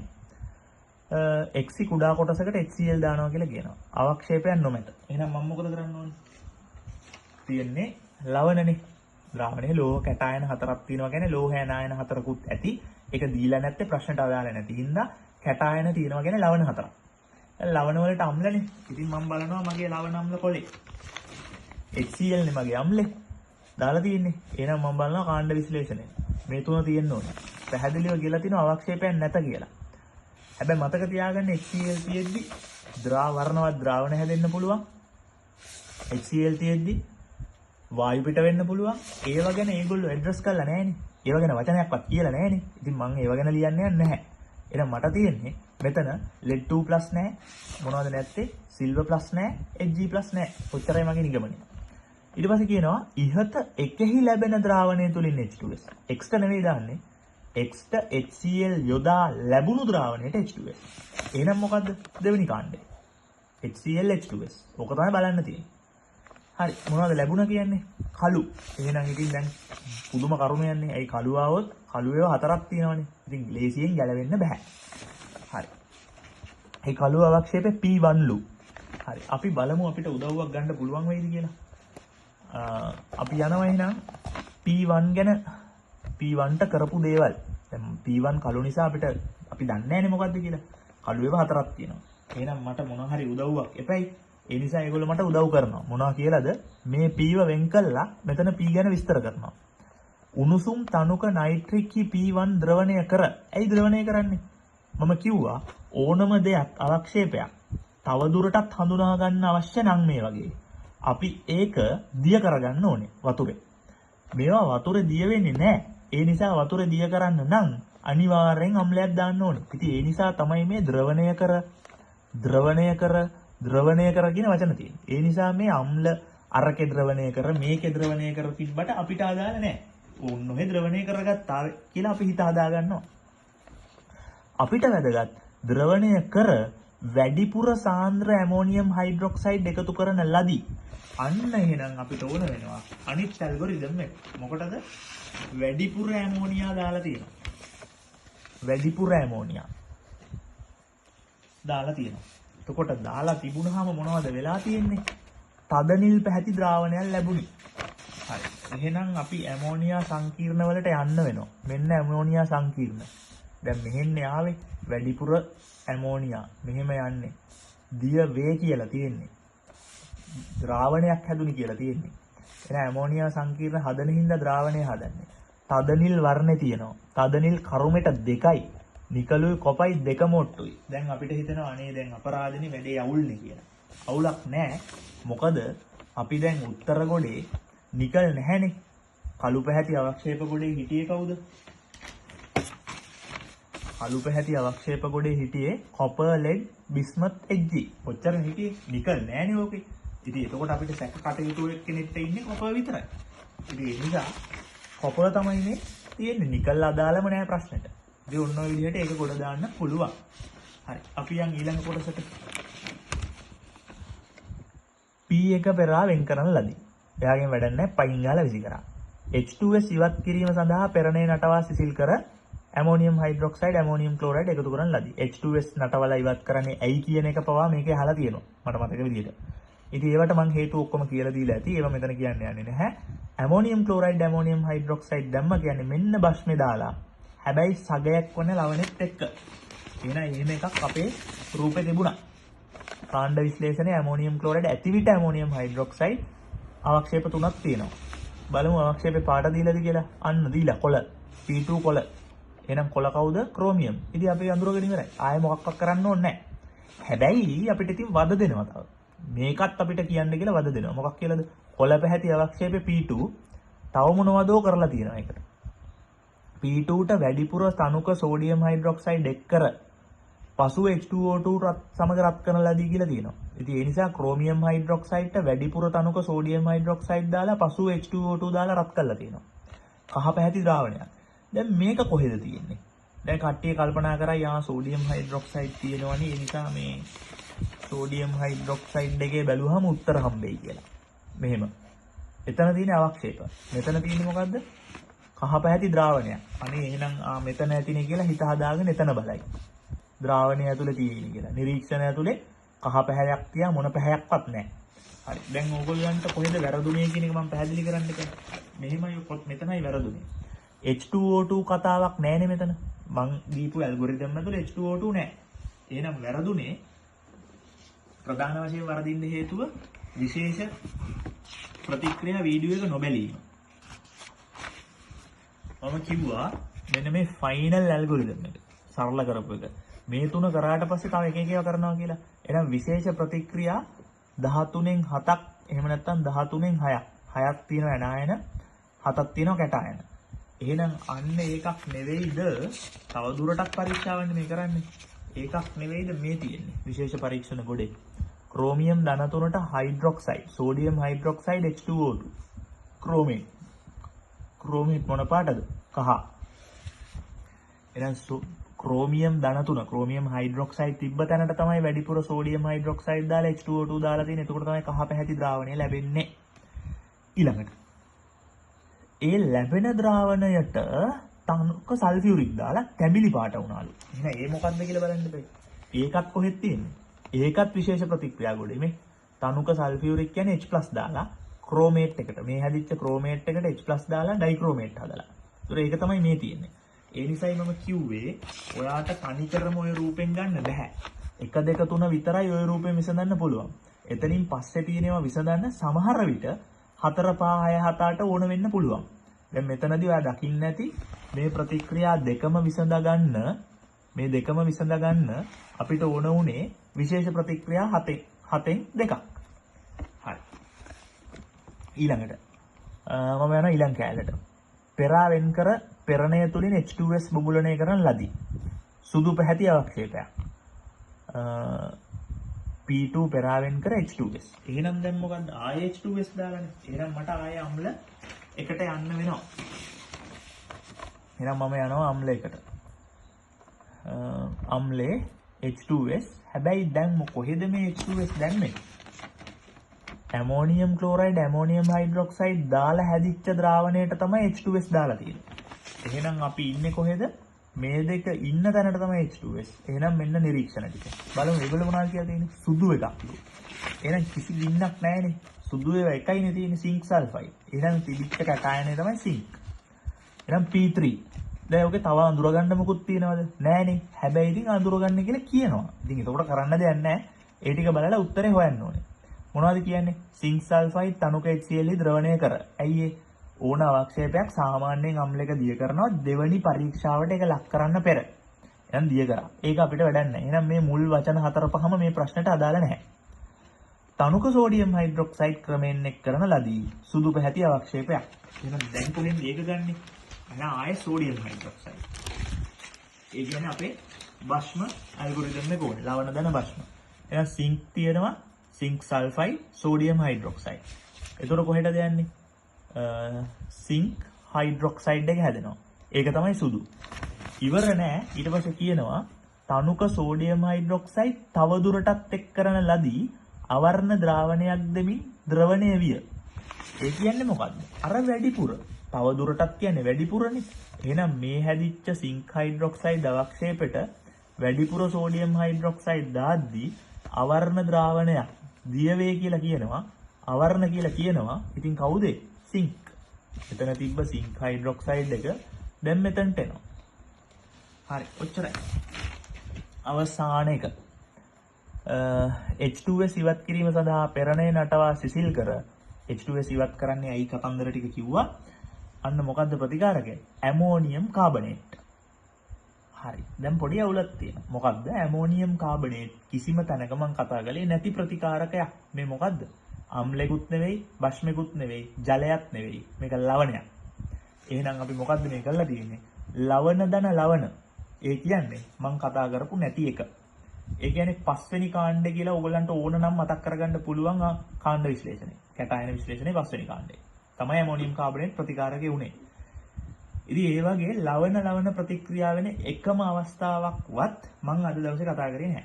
ඉතින් ඒ නිසා ඒ ටික ගොඩ දාන්න තව ලවණ ඇල්ගොරිතම් එකක් හදනවා. ඒක මේ අපි හදමු ඊළඟ වීඩියෝ එකේදී. ඉතින් ওই ටික තමයි කියන්න තියෙන්නේ. අවසාන මොහොත වෙනකම් මේක බැලුවනම් සෑහෙන වටීවි. ඉතින් මම බලාපොරොත්තු වෙනවා මගේ මහන්සියට හරියන්න. Tamanට හරි ගියා නම් ඒ හරි ගිය එක ගැන කමෙන්ට් එකක් දායි කියලා. ජයෙන් වේවා. අලුත් වීඩියෝ එකකින් හම්බෙමු.